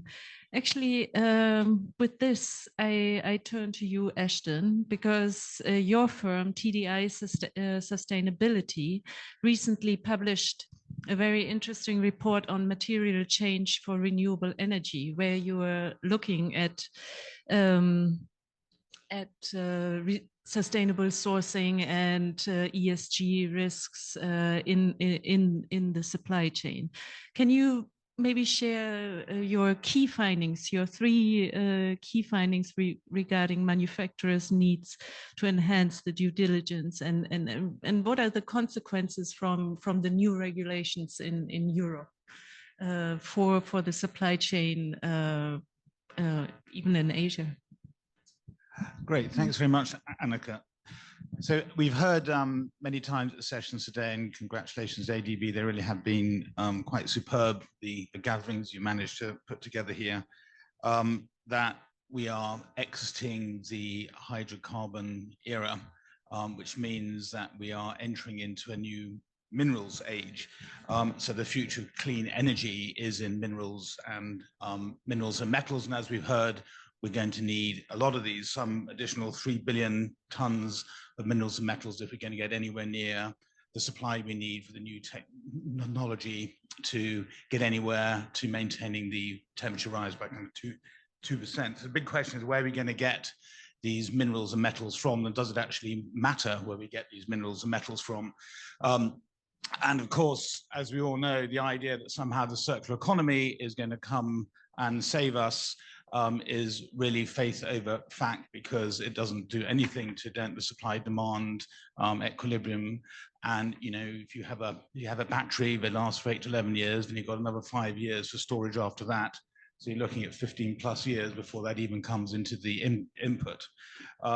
So we are going to have to extract more minerals. The World Bank a few years ago estimated like 500% increase in production of some of these critical minerals. So does it matter where these come from? So I think part of the answer there comes from why we wrote this report at all, which we've got a few copies here, which we're happy to give to you. And it was written for the downstream companies. So what should developers and suppliers of or manufacturers of parts, what should they be considering when it comes to critical minerals? And the reasons why they're interested, one of the reasons why they're interested, apart from that they are ethical companies, of course, is regulations. And there has been what we actually call a silent tsunami, or what we have called a silent tsunami of regulations coming out of the EU and the US jurisdictions in particular, but not only. Canada, Australia, many European countries individually, and even parts of China as well are enacting these regulations, which in all, I think we mapped around 60 different regulations that require companies to look at their supply chains globally. In this report, we look at about 22 of those. So these are mounting, and this tsunami, which was silent, has now kind of hit corporate shores just in the last couple of years. And companies are being asked to enact these and face consequences. So what do these regulations ask and why they're important? Well, overall, what they're asking is that downstream companies understand and demonstrate that they understand the ESG risks in their supply chain. And there's been some evolution since it really came out in about 2010 underneath the Dodd-Frank Act in the US. And one of those is that the topic scope, so the ESG topic scope has shifted quite dramatically. It used to be just on things like conflict minerals and human rights, or GHGs. That is now, it now covers everything, every ESG topic you can imagine exists out there. The country scope also used to be restricted because of conflict minerals. It used to be restricted to parts of Central Africa. That is now expanded, and you're expected to understand where those high-risk areas are, not just rely on the list coming out from some government. The material scope has expanded. It's not just 3Ts and gold. It's all materials are going to be covered by this as well. So it's become expansive in its scope. Another key thing is the traceability bit. Some of these, if you take the German Supply Chain Act, or some of these, they ask you to actually understand all the way up to the mine. So that's a considerable burden, and sometimes, frankly, impossible even to do, but nevertheless, that's how it is stipulated.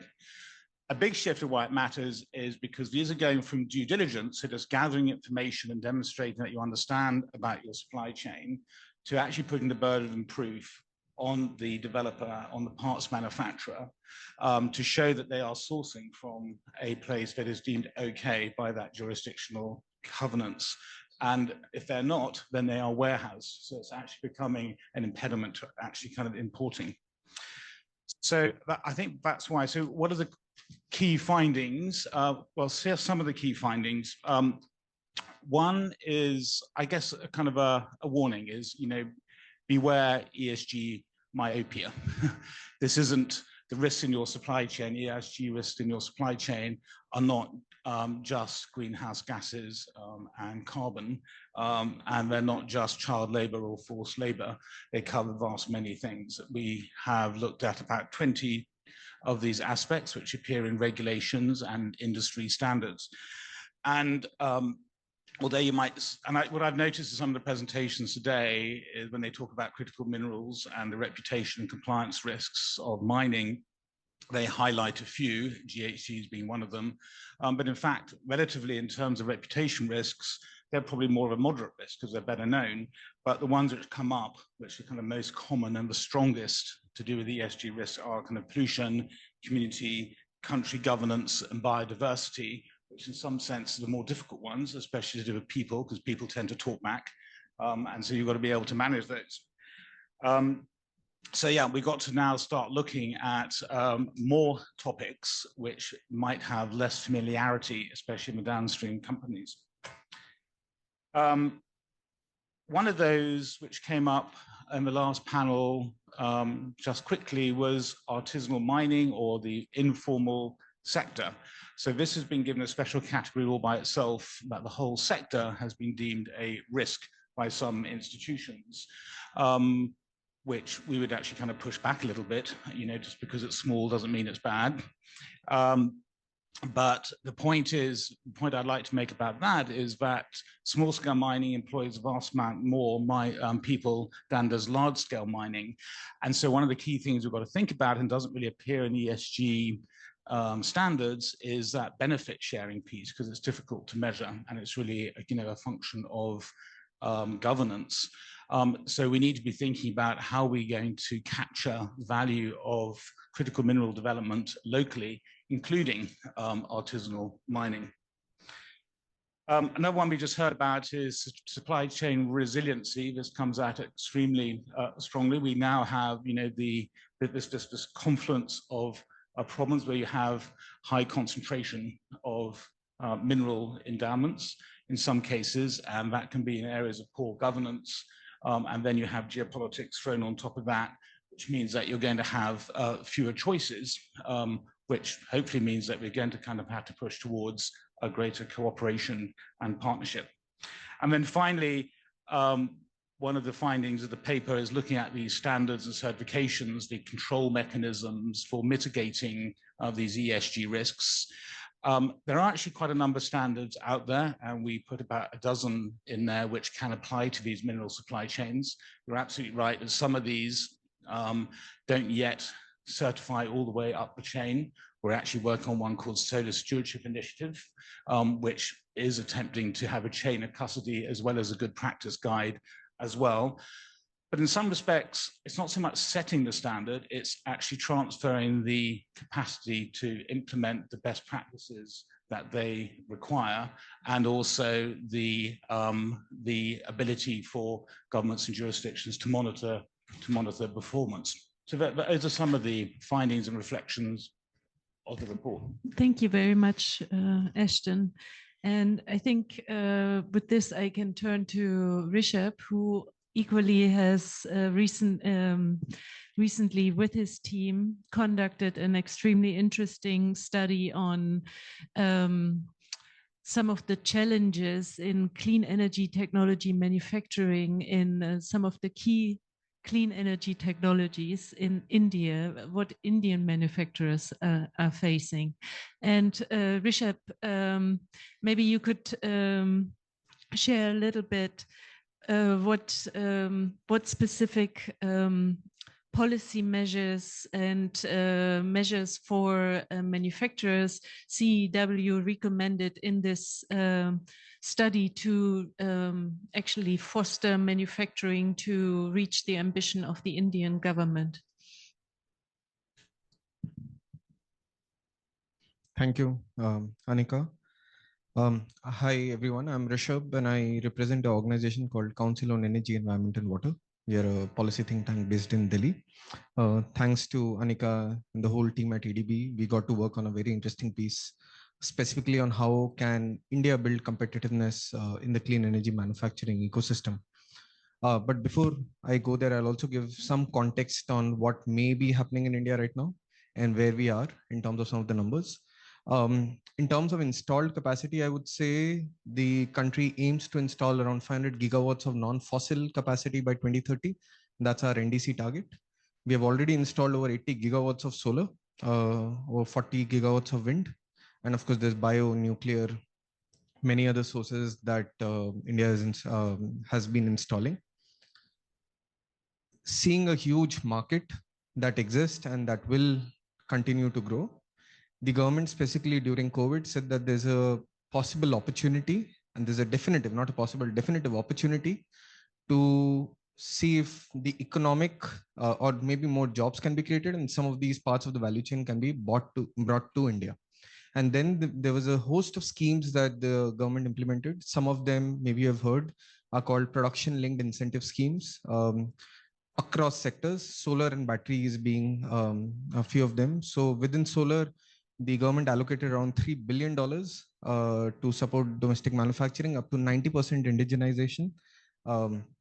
In batteries, those are over $2 billion that was supported for 50 gigawatt hour of manufacturing. All of these happened in the last couple of years. So the timeline is by 5 years, so maybe end of this decade is when we'll see some of these materialize. And in addition to these, we have some tariff, non-tariff barriers to ensure that there's a clear ecosystem. However, despite all of these, I would also say that there are real challenges that can derail some of these ambitions. There are challenges not just here, but with schemes that exist in US through IRA and others, in Europe and many other countries. The overcapacity and what you're just mentioning in terms of the cost competitiveness with respect to China, companies are unable to match those prices. And the numbers that we often see in terms of LCOE of a certain cent per kilowatt hour, it's impossible to match with a domestically produced module. Higher the indigenization level, the prices will increase because you'll never reach economies of scale in few years, and you cannot, there's no shortcut to a decade-old experience in a particular sector. And these numbers are not small in terms of economies of, they're mind-boggling. So for instance, the manufacturing capacity in China right now, these are again few months old numbers, so I don't know what the current is, but there are over 1,000 gigawatt of solar module manufacturing. Whereas globally, what was deployed last year is around 400 gigawatt. And then what we are setting up in India, what we are doing right now, the module assembly, there's around 50 gigawatt. There's hardly any cell manufacturing, zero wafer, zero polysilicon. And the same is case for many, many other countries across the world. How do you match those capacities, which will potentially increase? There are news, despite polysilicon prices reducing significantly, there are new capacities that are being set up or being discussed in China at this particular moment. So then the question is, until when, in addition to the PLI scheme, how can governments and how long can governments continue to support some of these manufacturing to remain competitive? Until when can we continue to impose some of these tariff barriers? Because if the end goal is energy transition, right? How do we do that?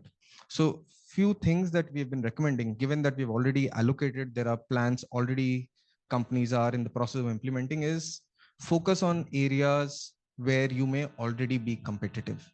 Now, of course, these are new steps, but there are already many industries which are fairly competitive in India, some of them being textile, chemical, pharmaceutical, automobile, etc., etc.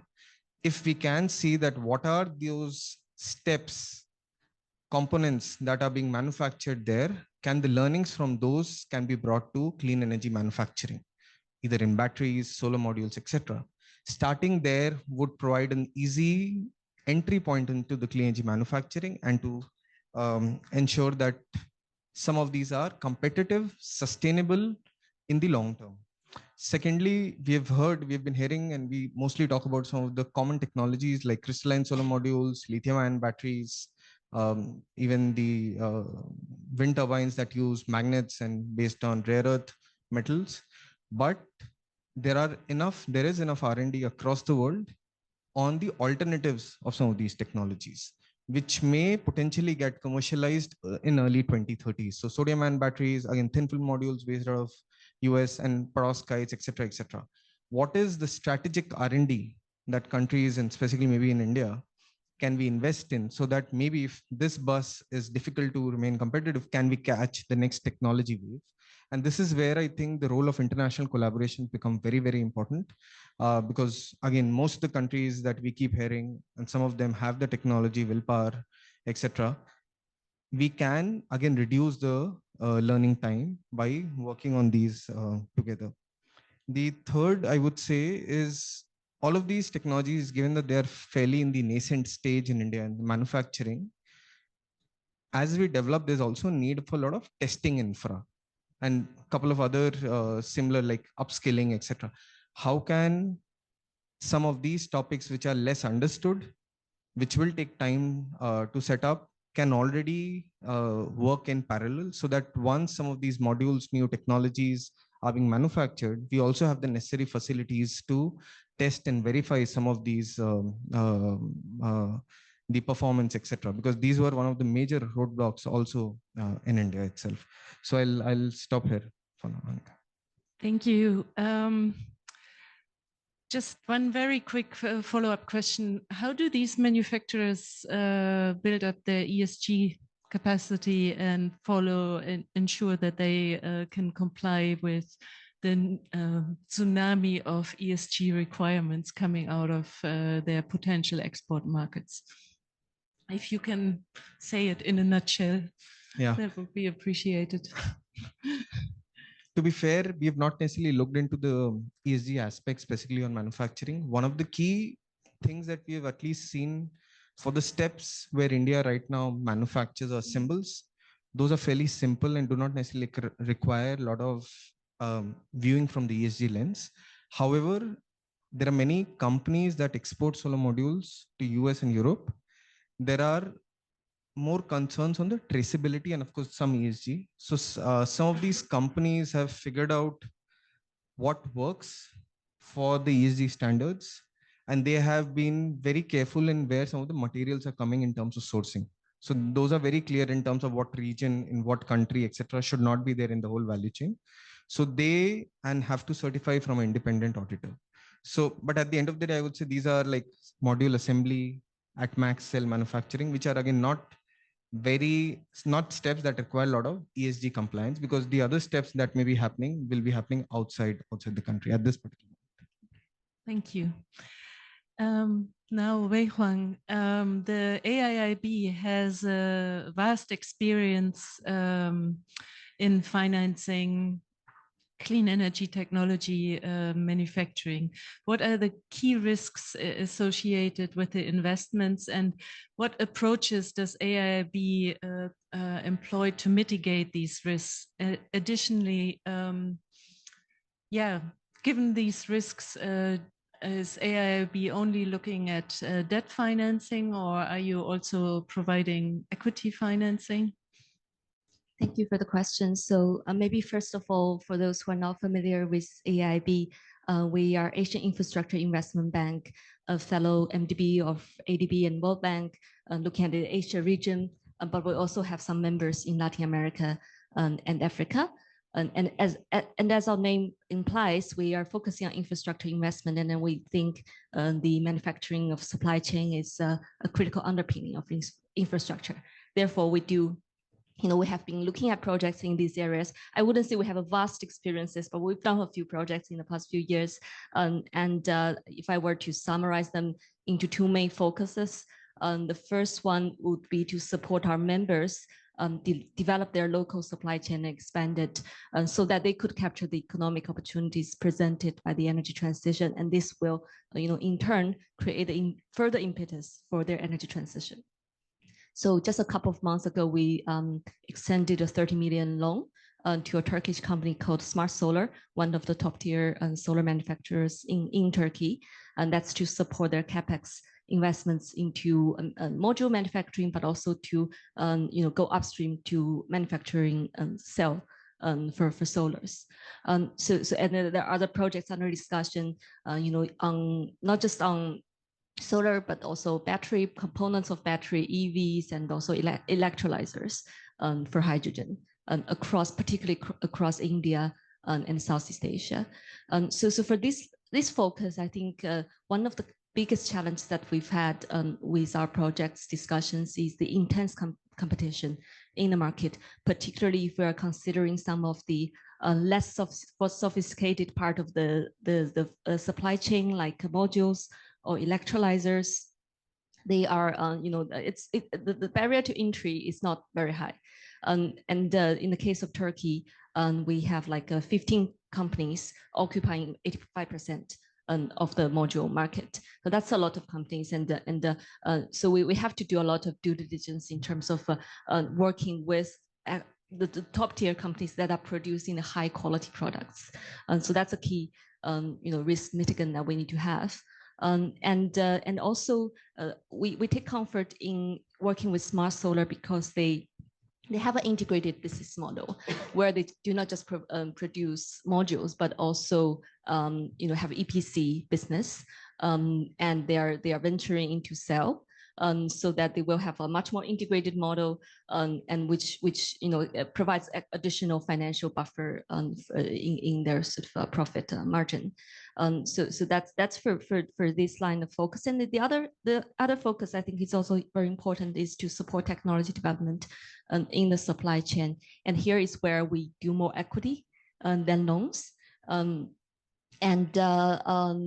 course, we are very young MDB, and we don't have deep expertise into the technologies and into what are the materials that are being innovated there. So we tried to start this work by collaborating and partnering with the funds that have very deep industry background. So, for example, a couple of years ago, we participated as an LP in the NIO Capital EV Fund. NIO, for those who don't know, is a top-tier EV manufacturer in China, and they have this fund, and they look into different kinds of innovations in the EV and battery supply chain that includes material innovation and the battery recycling and so on. So through NIO, we've been able to support some of this technology innovation, and also together with the CITIC Pan-Asia Fund, we've invested, we actually directly invested as a co-investor into Suman Energy, which is China-based energy module companies that focus on lightweight, flexible solar modules. These modules use polymer composite instead of glass as the encapsulation method, so that they can be fitted to different kinds of rooftop layout and address this unique this quite niche market. So there, I think technology development is very, very important, because we still need to bring the unit costs down, and we still need to have much more efficient panels and larger turbines and better electrolyzers. At the same time, we need to have better recyclability of these things as well. Wonderful. You have a good risk appetite to really advance technology development. This is great to hear. Let me allow maybe 3 questions from the floor now before we move to the next panel. Yes.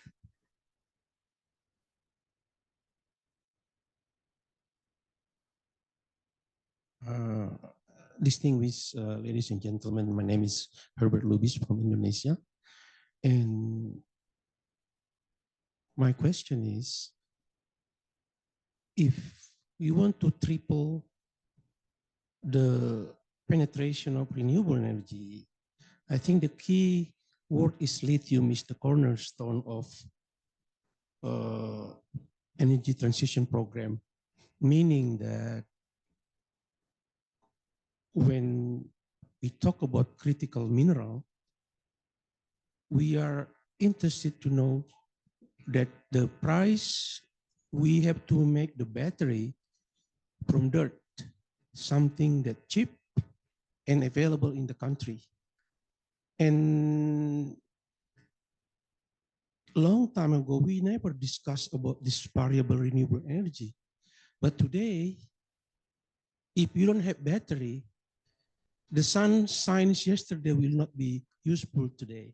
That's why they have is called LDES, Long Duration Energy Storage Council, that will make the battery last 24/7. So what kind of mineral are we talking here? The mineral is unused resources from gold mining in Indonesia, like Papua. It's called antimony. You check the periodic table number 53 of SB. That is the material, perishable goods that can be used for long duration energy storage. Example, Embry from Cambridge. That is one of the examples that is useful for long duration energy storage. The second thing is lithium. Nothing wrong with the lithium, but the question is, this lithium is available in the Philippines. Like in China, they extract lithium from cellar, from Salt Lake, like in Golden Triangle.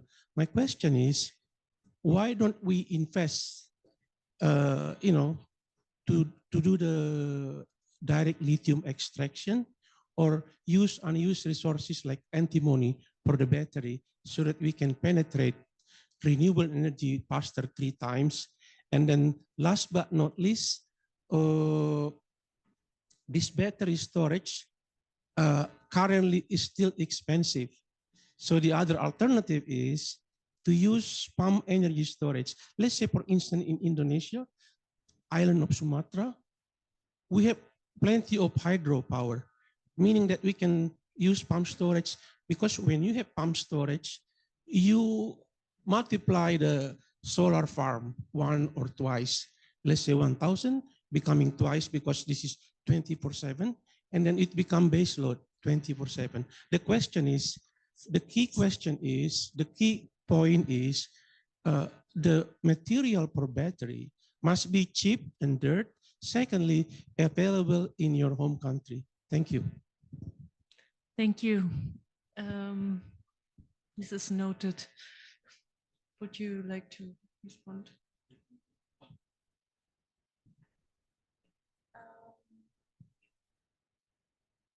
Charles. So I'll play devil's advocate. A picture was painted about the overwhelming advantage of China in production of PV panels, particularly as you go backwards or up the chain into basic materials, wafers, cells. So I guess the question is, so why bother? What's left for the rest of the developing countries?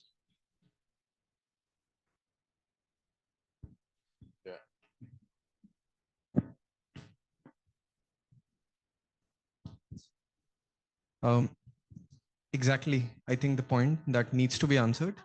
But I would say that there are certain questions maybe that every country should answer depending on what is the broader economic policy of a region or a country. And these answers will be very case-to-case specific and should not be the same answer for every country depending on where, what part of the economic growth.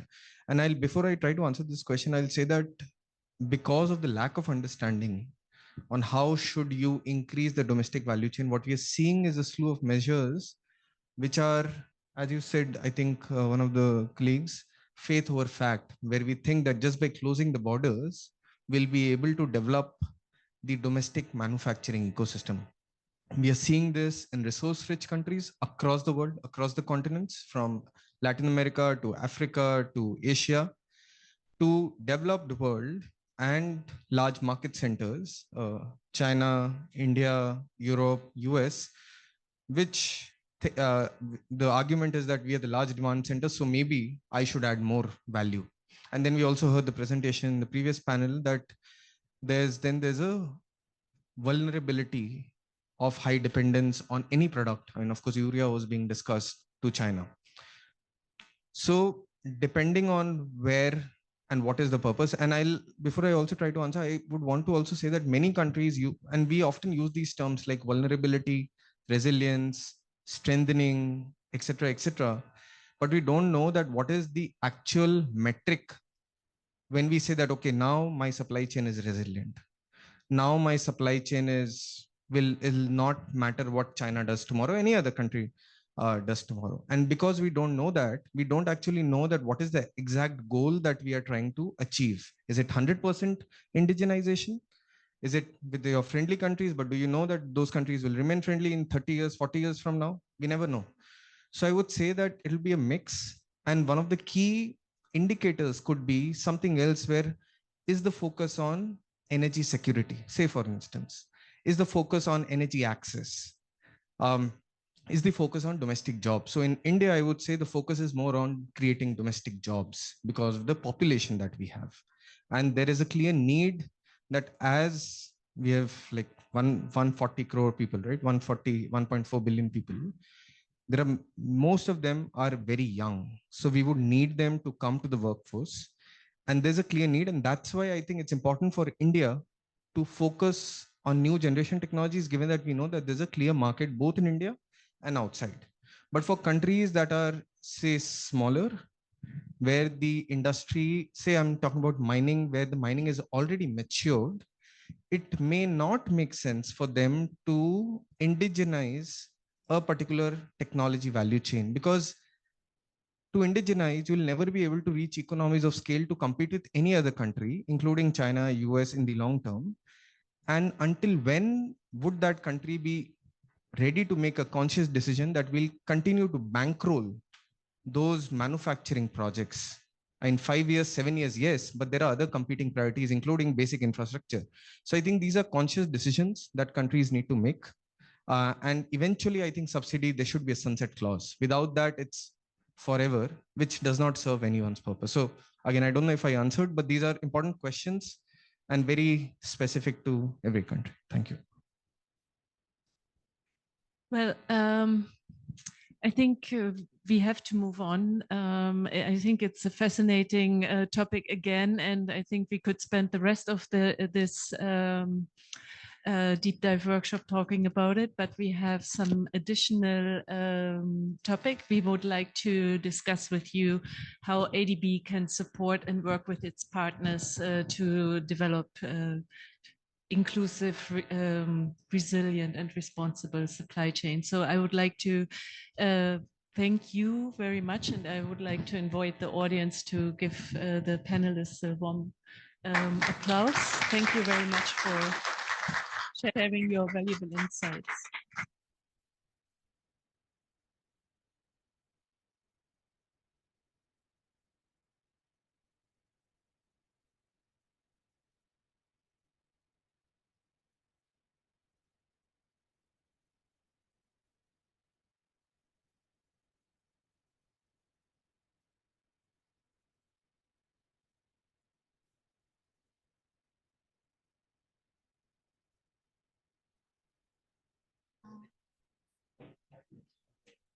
Kuya, first ako ng bagong anim na baso.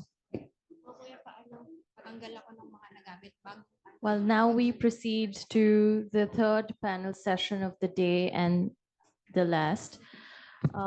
Before that, I would like to invite Ms. Anika Zeiler, Principal Energy Specialist from ADB, and Mr. KJ Jong, Senior Regional Cooperation Specialist, to present the details of the approach paper that ADB and along with a few sector experts are working on to strengthen the critical minerals and clean energy technology manufacturing supply chains for our developing member countries. Anika.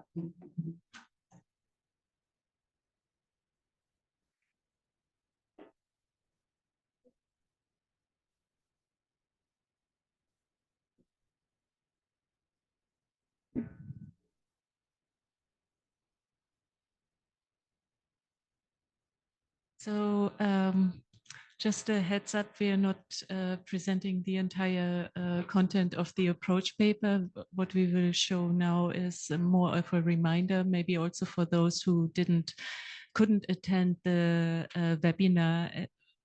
We will show you the lines of the ideas where we think we should add value and can add value in supporting our clients. And then we will move to a panel. And then everybody is a panelist to discuss what ADB can do. Do we have, can you move to the third slide already? To the, yeah, maybe you have seen this already, but ADB through its capital adequacy framework reform, we have equipped with a larger financing capacity, and we are well equipped from our policy priorities to go into this area. We have established regional cooperation platforms where we can work with our partners to support these necessary partnerships. And so basically ADB is ready to and has the opportunity to join its peer MDBs in supporting supply chain strengthening. We can go to the next slide. And here we present to you the lines of where we believe ADB can really add value. And E.D. Fisher in his previous has also emphasized regional cooperation and integration and facilitation of a just transition. Important aspects will be de-risking policy design, supporting a circular economy, and supporting ESG standards, advocacy for ESG standards and Paris alignment. Thank you, Annika. Yeah, as Annika mentioned, ADB has played a pivotal role in climate bank as a climate bank and a regional development bank, also knowledge bank. Many discussants in the previous session mentioned on this, and then I think we can do more role in this part. So next slide, please. So in this context, the ADB is preparing for the regional TA, which is the $1.25 million amount. Actually, this TA is focusing on developing and then proliferating the critical mineral and the clean energy technology manufacturing supply chain in this region. So the approval date is coming soon, this June. It will be implemented for 2 years, but this TA is very phased approach. The first phase will be 2 years, but the end of the day, we will expand the scope and the area of our the study in this area in Asia and the Pacific. At this moment, we are focusing on 4 countries, Mongolia, Vietnam, and then Uzbekistan, and also the Indonesia.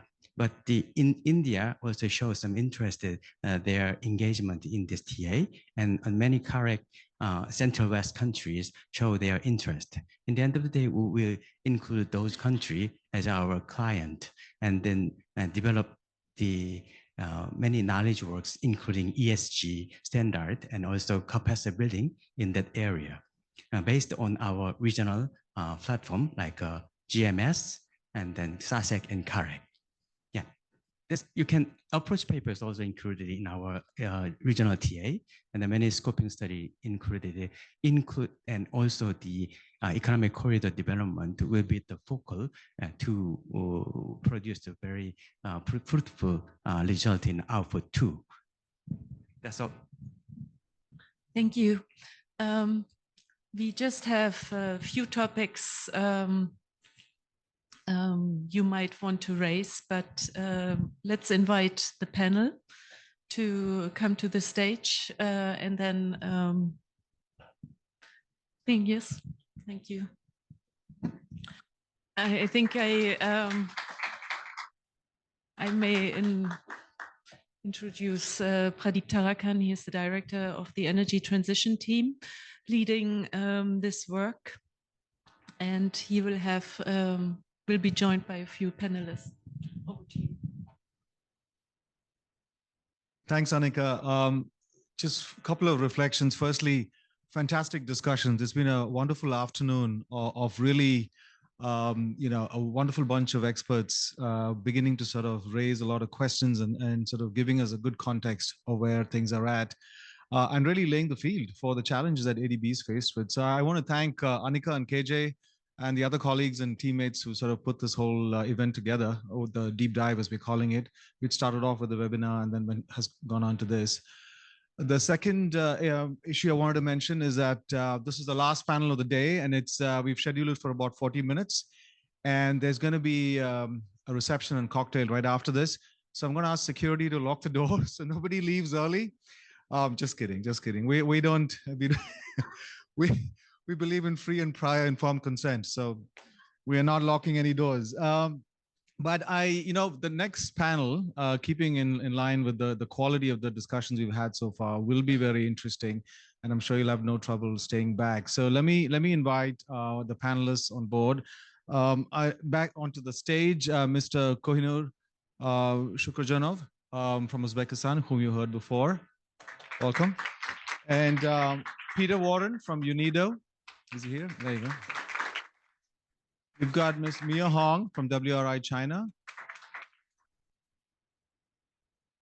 And Mr. Rishabh Jain, who you've just heard recently from CEW, but he's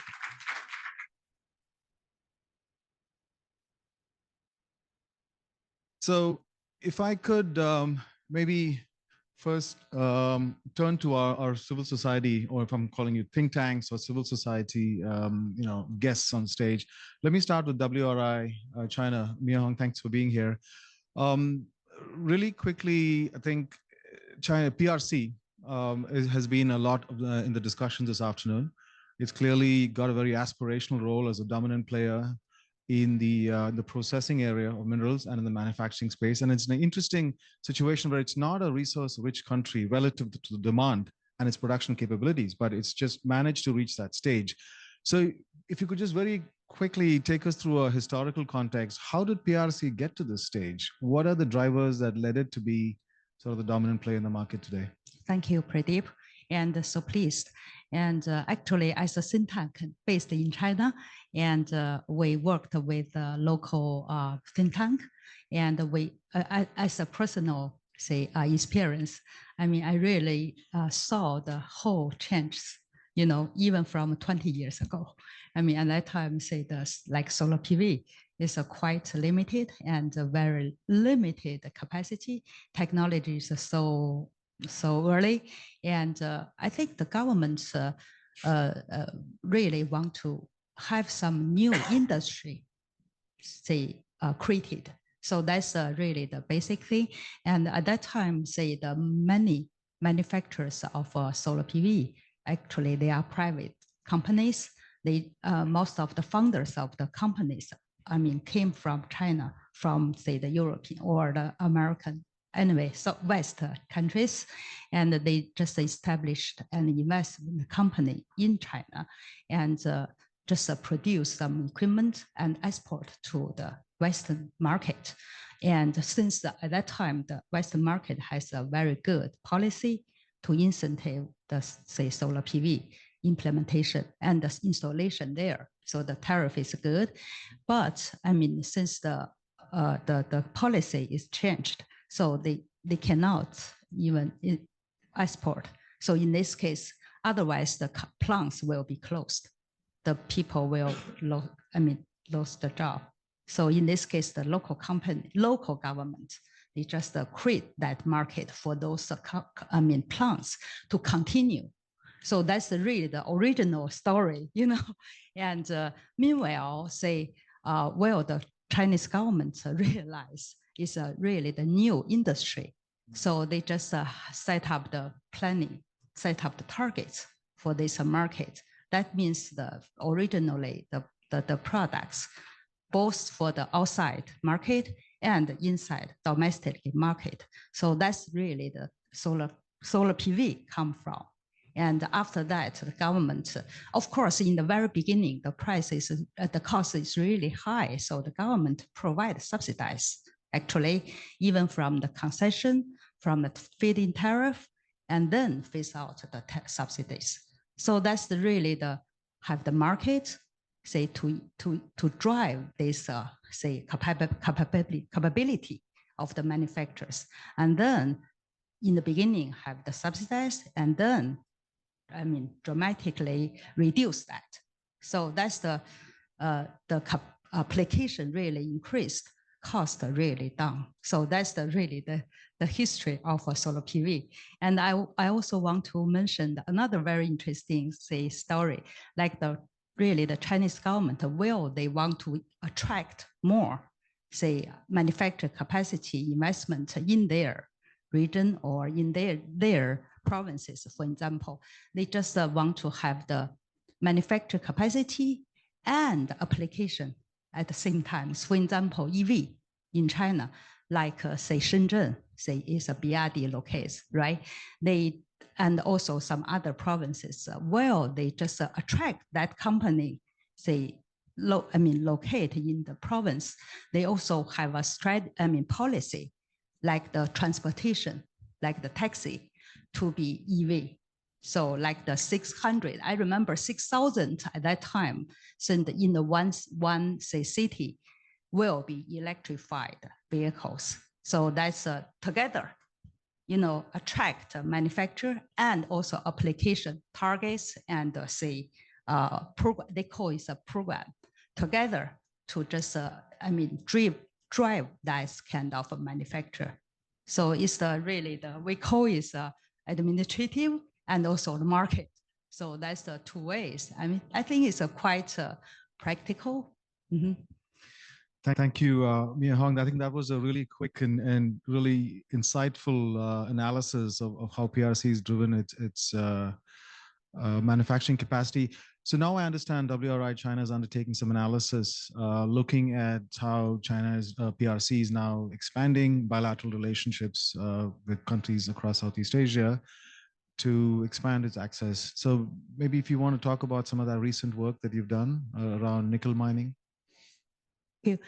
And actually, WRI as a global think tank, and we collaborate, say, some international offices. Both China office and the Indonesia office, since we are thinking about the critical mineral and also supply chain for the new, we call it the new products like the solar PV, like the battery, like the EV. So this is really the capability, manufacturer capability in China is quite strong. And to keep that supply chain more safety or more sustained, I think nickel, like for example, the Indonesia really have rich resources, and Chinese mining companies and even the processing companies, they invested a lot in Indonesia. So in this case, we both teams, both in Indonesia office and the China team, say in China office, we work together to developing the project, the report, to the analysis, say what's really the good potential for the both countries and also the barriers, especially to keep this supply chain more resilient and sustainable. So that report or that study is ongoing now. Say hopefully we'll complete that sooner. Yes. Thank you. If I could now move over to Rishabh, so the Council of Energy, Environment and Water, or the Council, as you call yourselves. You've sort of very quickly created a very interesting and position in this area. So you heard that ADB is sort of trying to, develop its own role in this space. And I think one of the key takeaways I'm taking away from today's discussion is like, if we could paraphrase former Secretary of Defense from the US, Donald Rumsfeld, there are a lot of known unknowns and unknown unknowns when it comes to this space. We are going to be taking technology gambles. We're going to be taking gambles on which country will have the most competitive space for manufacturing or mining. We may be even picking entirely, wrong technologies, trajectories. And so how does, looking at sort of how we're approaching this approach paper, if you will, any thoughts on where sitting as a think tank, you see ADB's role in working with our client countries? Thanks, Pradeep. If I may also expand that to maybe financial institutions. Sure. Broadly, DFIs. Couple of things, and maybe some learnings from India. When India started deploying solar in the early 2010, between 2010 and 2015, there was something called lender's engineer in India, right?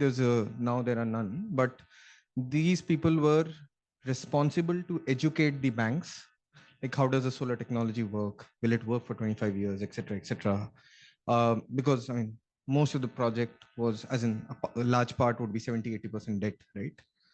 I think there's a similar need here, where both a financial institution and there's much more nuance, I think there's needed in the critical mineral value chain, but also in the clean energy value chain, where some of these technological evolution understanding needs to trickle down to the people who will be investing, either debt, equity, and different things. The other bit, as you mentioned, the technology will keep changing, right? Sitting in 2024, 30 will be different, 40 will be different, 50 will be different, all of that, right?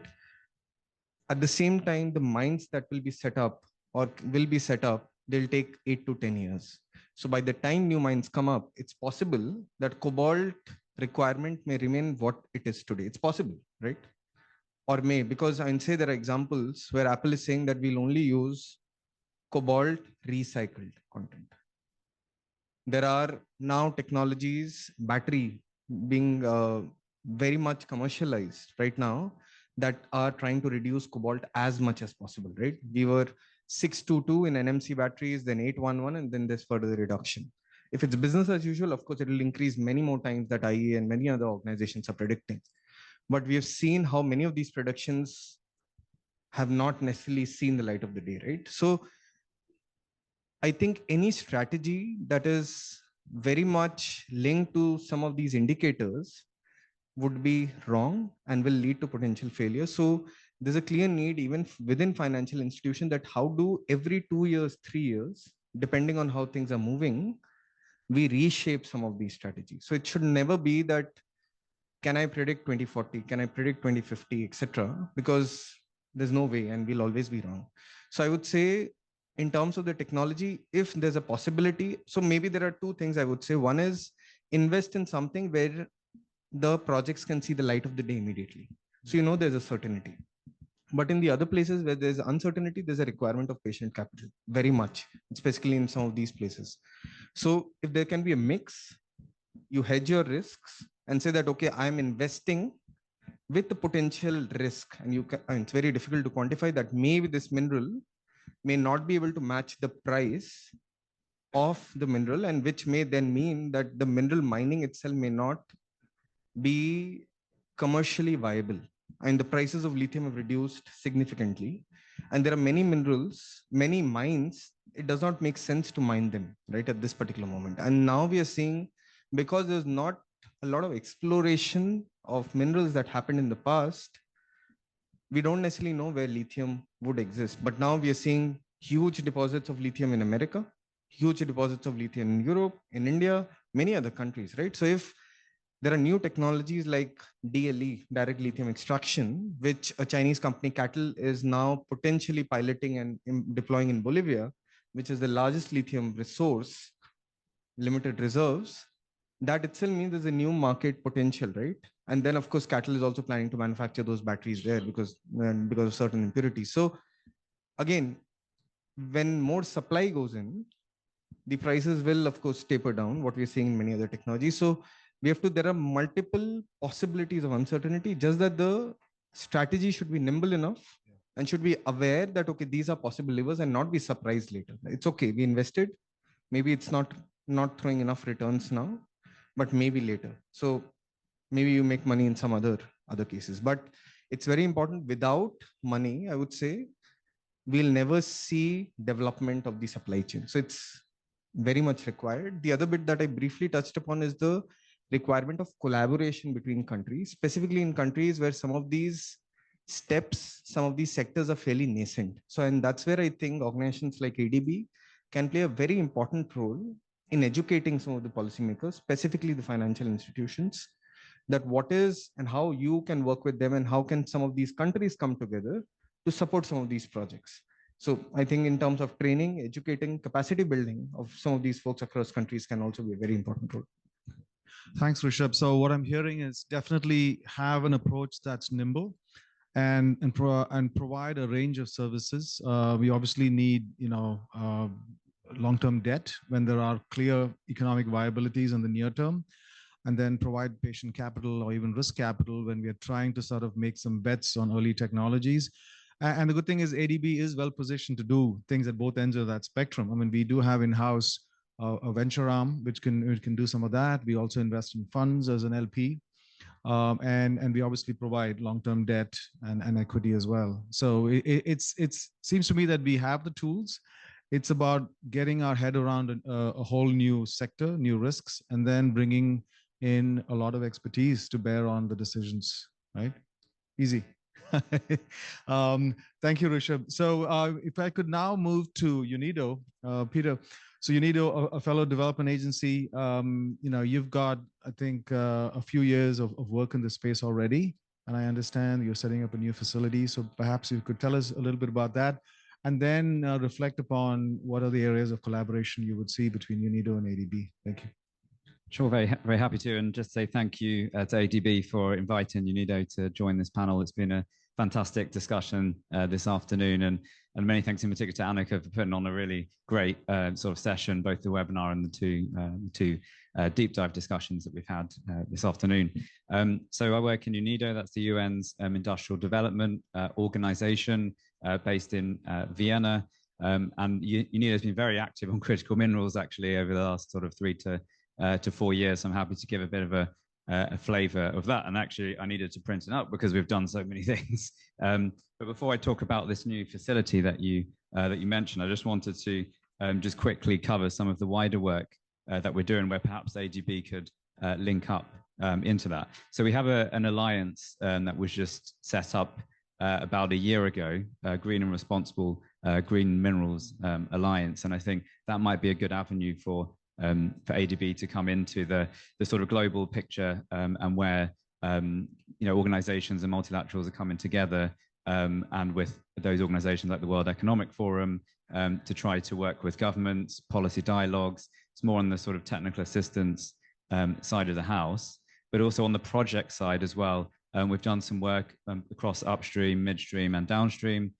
So we have a small scale gold artisanal mining project as well, and a global electronics program that are covering both ends of the spectrum. And I think ADB could perhaps tap into that. I mean, we're bringing slightly different expertise. I mean, our expertise is more on that sort of convening some of the earlier stage technical assistance work, bringing governments together. We don't have an investment arm.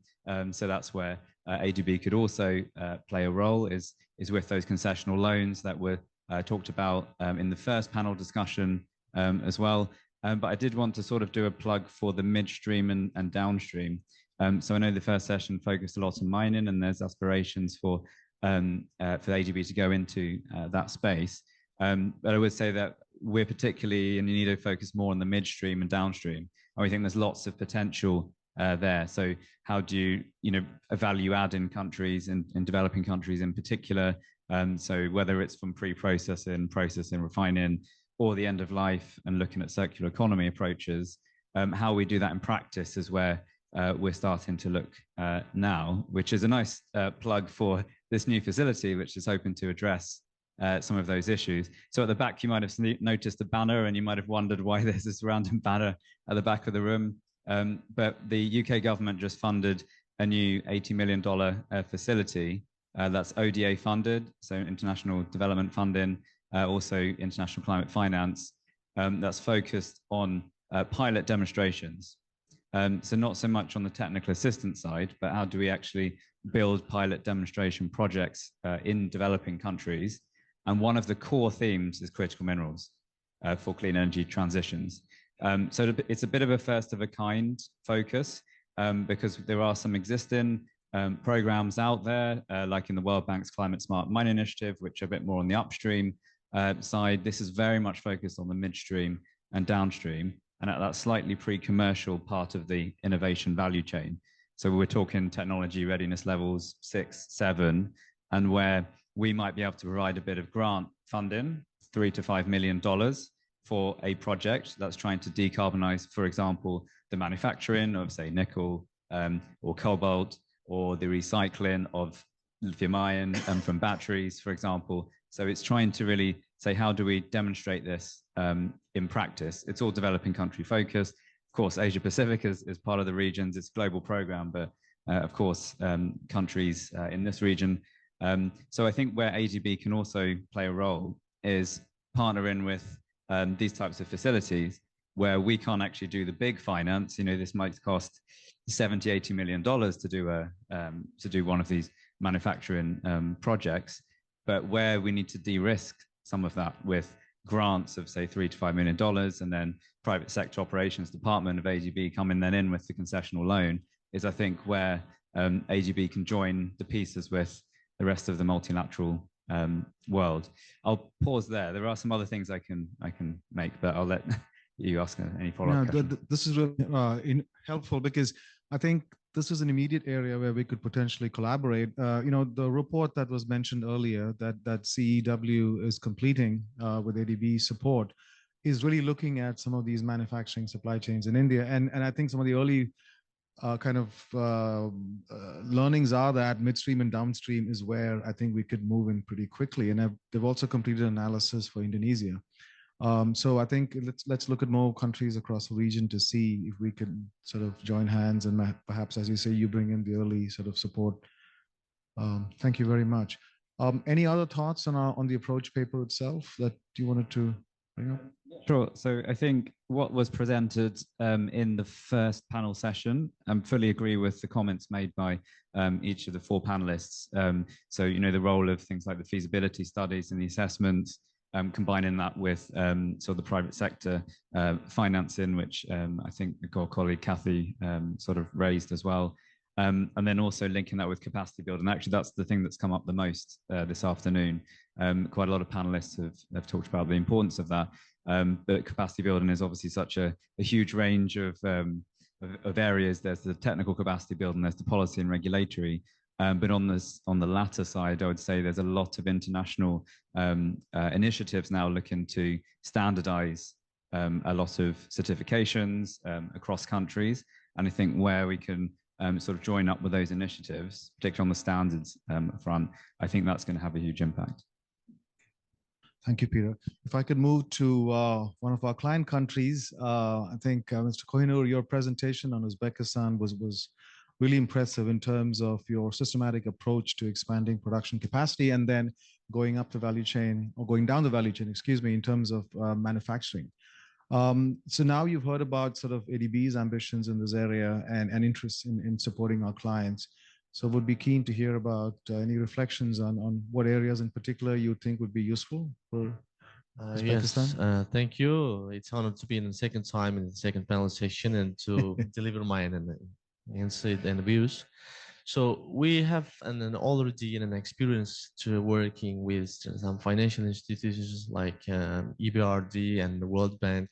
We worked with EBRD in order to redevelop our new subsoil law and mining code, and this law is integrated to the global standards, and it is based on the best practices of the very mining developed countries practices, and this is also covers the expectation of the stakeholders and also the investors as well.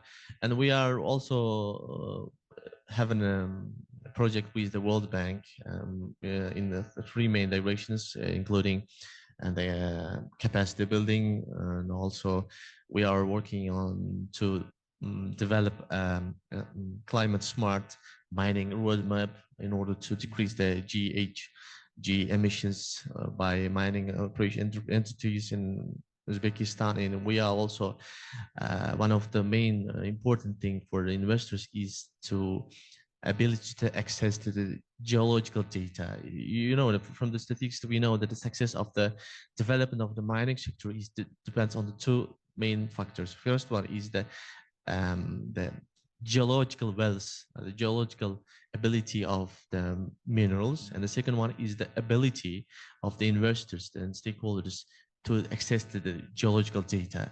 And these two issues, these two main factors, also I think we already have the enough mineral resources. So the next step is to give them enough and comprehensive data to the investors, and we are working with World Bank in this direction. And we also found a touching point with the ADB already. We are working with them in order to best implementation of the ESG standards in our mining entities, and to rise the to prepare these mining companies for further IPO. And we are thinking about to get some green loans and green bonds as well. So in this case, we are also thinking as ADB as a bridge between research-rich countries and other companies and countries we like in South Korea, who is looking for the another source of critical minerals, despite China. And we are hope that in the approach paper, the ADB would be one of the contents to to define the competitiveness of the Uzbekistan to be a part or member of the resilient critical mineral supply chain. Okay. Thank you very much. I do want to turn to the audience, and perhaps we've got time for a few questions.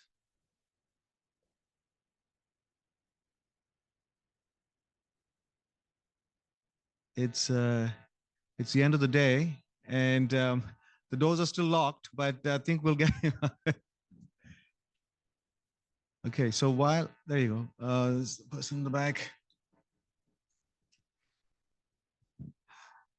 So thank you so much for a very interesting day and session. And I mean I could not join entirely. My name is Jigar. I am based in ADB India office, working as an energy specialist. Thank you so much for this panel discussion.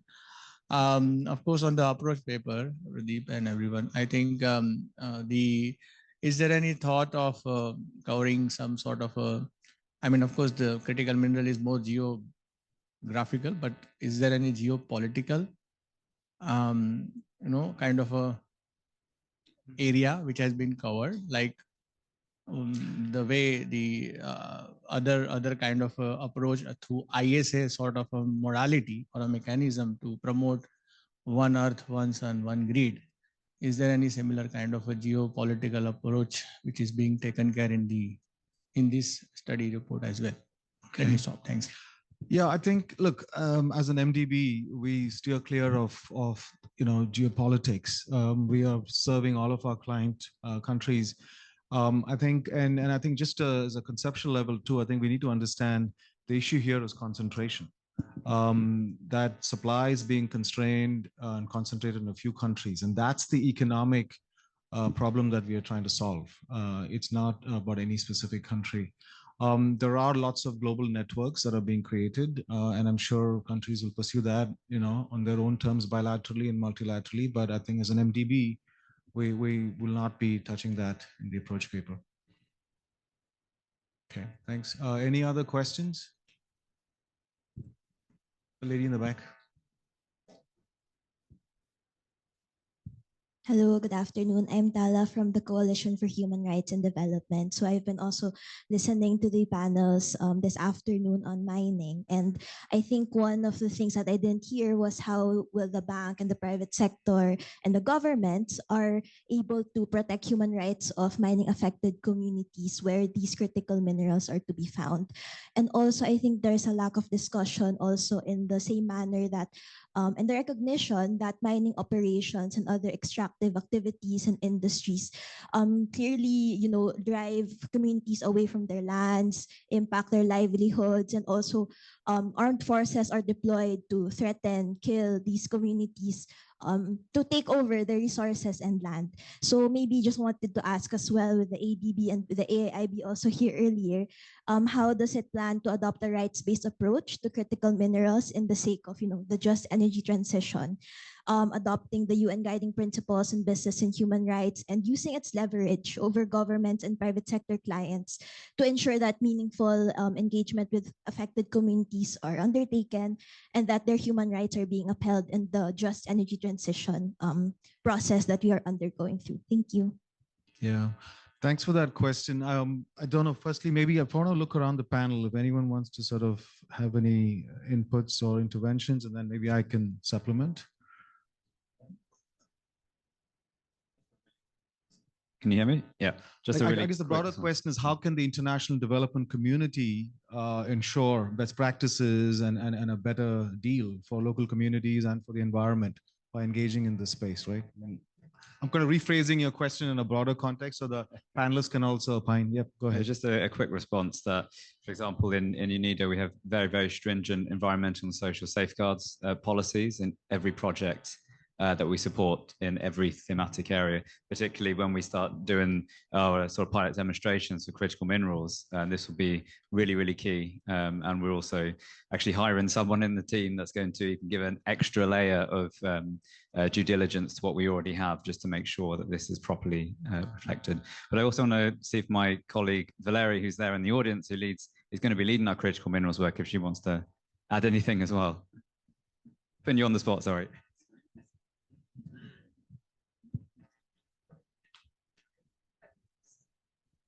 Just to add that, of course, this is a new facility for UNIDO, but UNIDO has been working on the Minamata Convention for many, many years, and all related with the protocols that relate with mining. Saying this, usually mining and all these activities are under the team of environment, and they cover all these environmental safeguards too. This new facility will be covered under the team of energy, but of course we are in line with what already UNIDO is working, and of course the main priorities of the organization, which is also in line with the human rights and the protection of the environment. Go ahead, Rishabh. I want to take a slightly different approach to the answer. And sometimes when we say ESG, I think it depends on what is the vantage point on the reply. There are, for every different country, there are different set of rules and regulations that govern certain industries, right? From manufacturing to mining, many other different things. In some places, there would be a lot of regulations. In some places, there will be none. I think the role of a institution that is not housed in the country, and specifically a multilateral institution, should be to encourage development of such rules and regulations in that country. Instead of parachuting and saying that, okay, I will only fund a project with these 10 different rules and regulations, which may be everywhere in the world. I think this approach may not work well sometimes with also the local community, because what a community in a particular country may need will be very different to a different community. And also, I don't think it serves the purpose also of the country or a local community. So I would always say that multilateral banks should encourage more and ensure that how are your auditing is strengthened enough to ensure that the local rules and regulations were followed when the mining happened, when the manufacturing took place. Because I mean, I would be very skeptical of a third party judging me based on the higher standards because I mean, we can always improve on everything, right? There's no limit. But where do we stop and where do we strike a balance? Does that also mean that we don't fund some of these projects? And then what is the alternative? Any mining is not in the best. I mean, every mining will have impact. Every car that goes on the road will have impact on emission. Where do we stop? Where do we pause and reflect? I think that would be very important. And there are many discussions that keep happening on ESG in India, outside. I would always say that there are, within critical minerals, of course, we talk about clean energy supply chains, but there are also minerals that exist. And is there a reason why should we say that these minerals require stringent compared to coal, compared to bauxite, compared to any other minerals that exist? It should be same, right? There are people working everywhere. So if there's a need to improve the ESG standards for lithium, it should also be for coal. It should also be for any other mineral that exists. So I think this is beyond, and we should be a bit cautious, specifically, I would say, how MDV can come. No, please go ahead.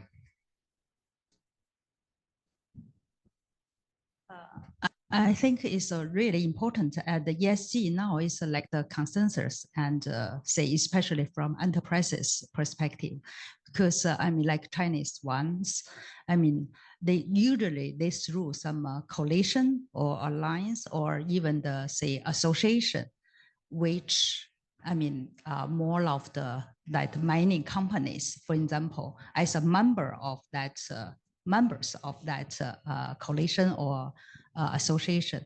I think they also, because many feedback from the site of the minings, I mean, it's really the pressure, you know, from the local communities, and they realize this kind of feedback really impact their even the operation. So in this case, that kind of consensus is more and more, say, clearly signal to the mining companies in the site.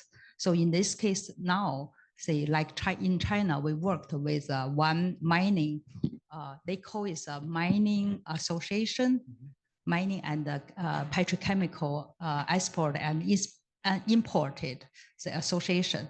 So they have more than say 60 members of minings, I mean, which have a mining operation or the business, I mean, out of China.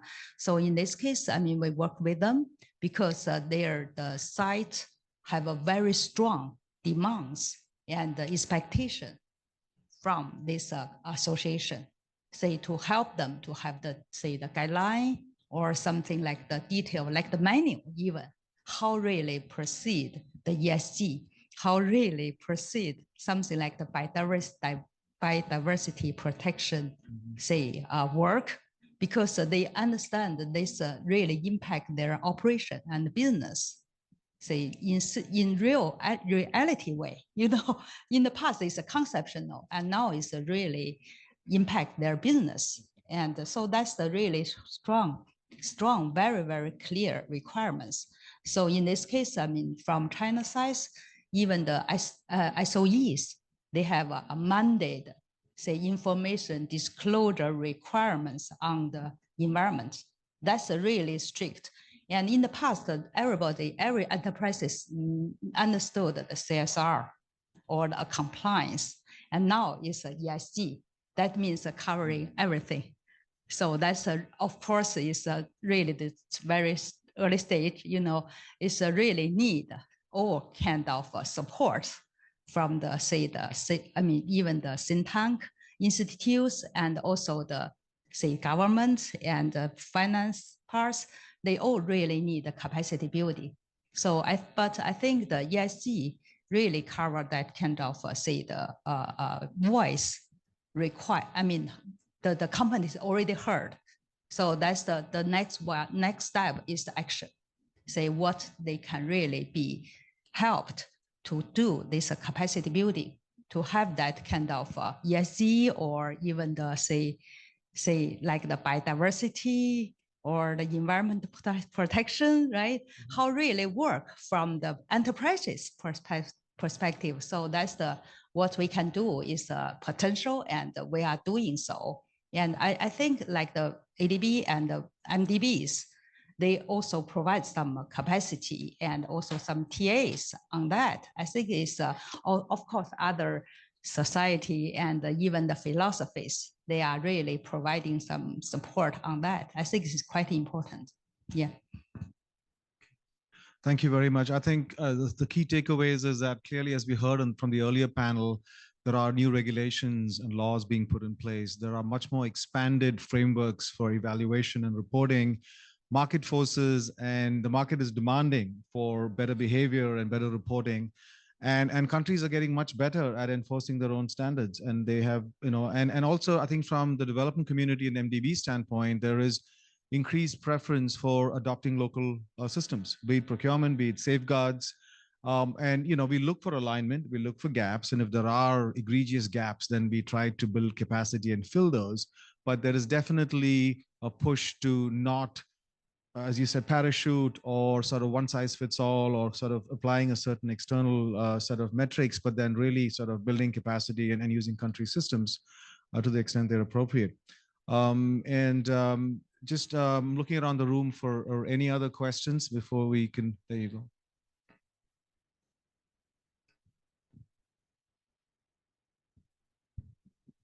Thank you so much. Hello. Good afternoon. My name is Nusrat Saidov, head of the Central Asian Hub of German consulting company Integration Environment and Energy. I noticed Mr. Kohinoor touched a very interesting topic related to climate smart mining. I know ADB is also interested in this area and also started to invest for certain studies. For example, the current tender, which is ongoing in Mongolia. I was wondering whether ADB or UNIDO is interested to replicate this kind of studies in Central Asia, because the topic is also very crucial for Central Asia. Thank you. No, we're definitely looking to do more in this space. Yeah, maybe KJ, do you want to respond?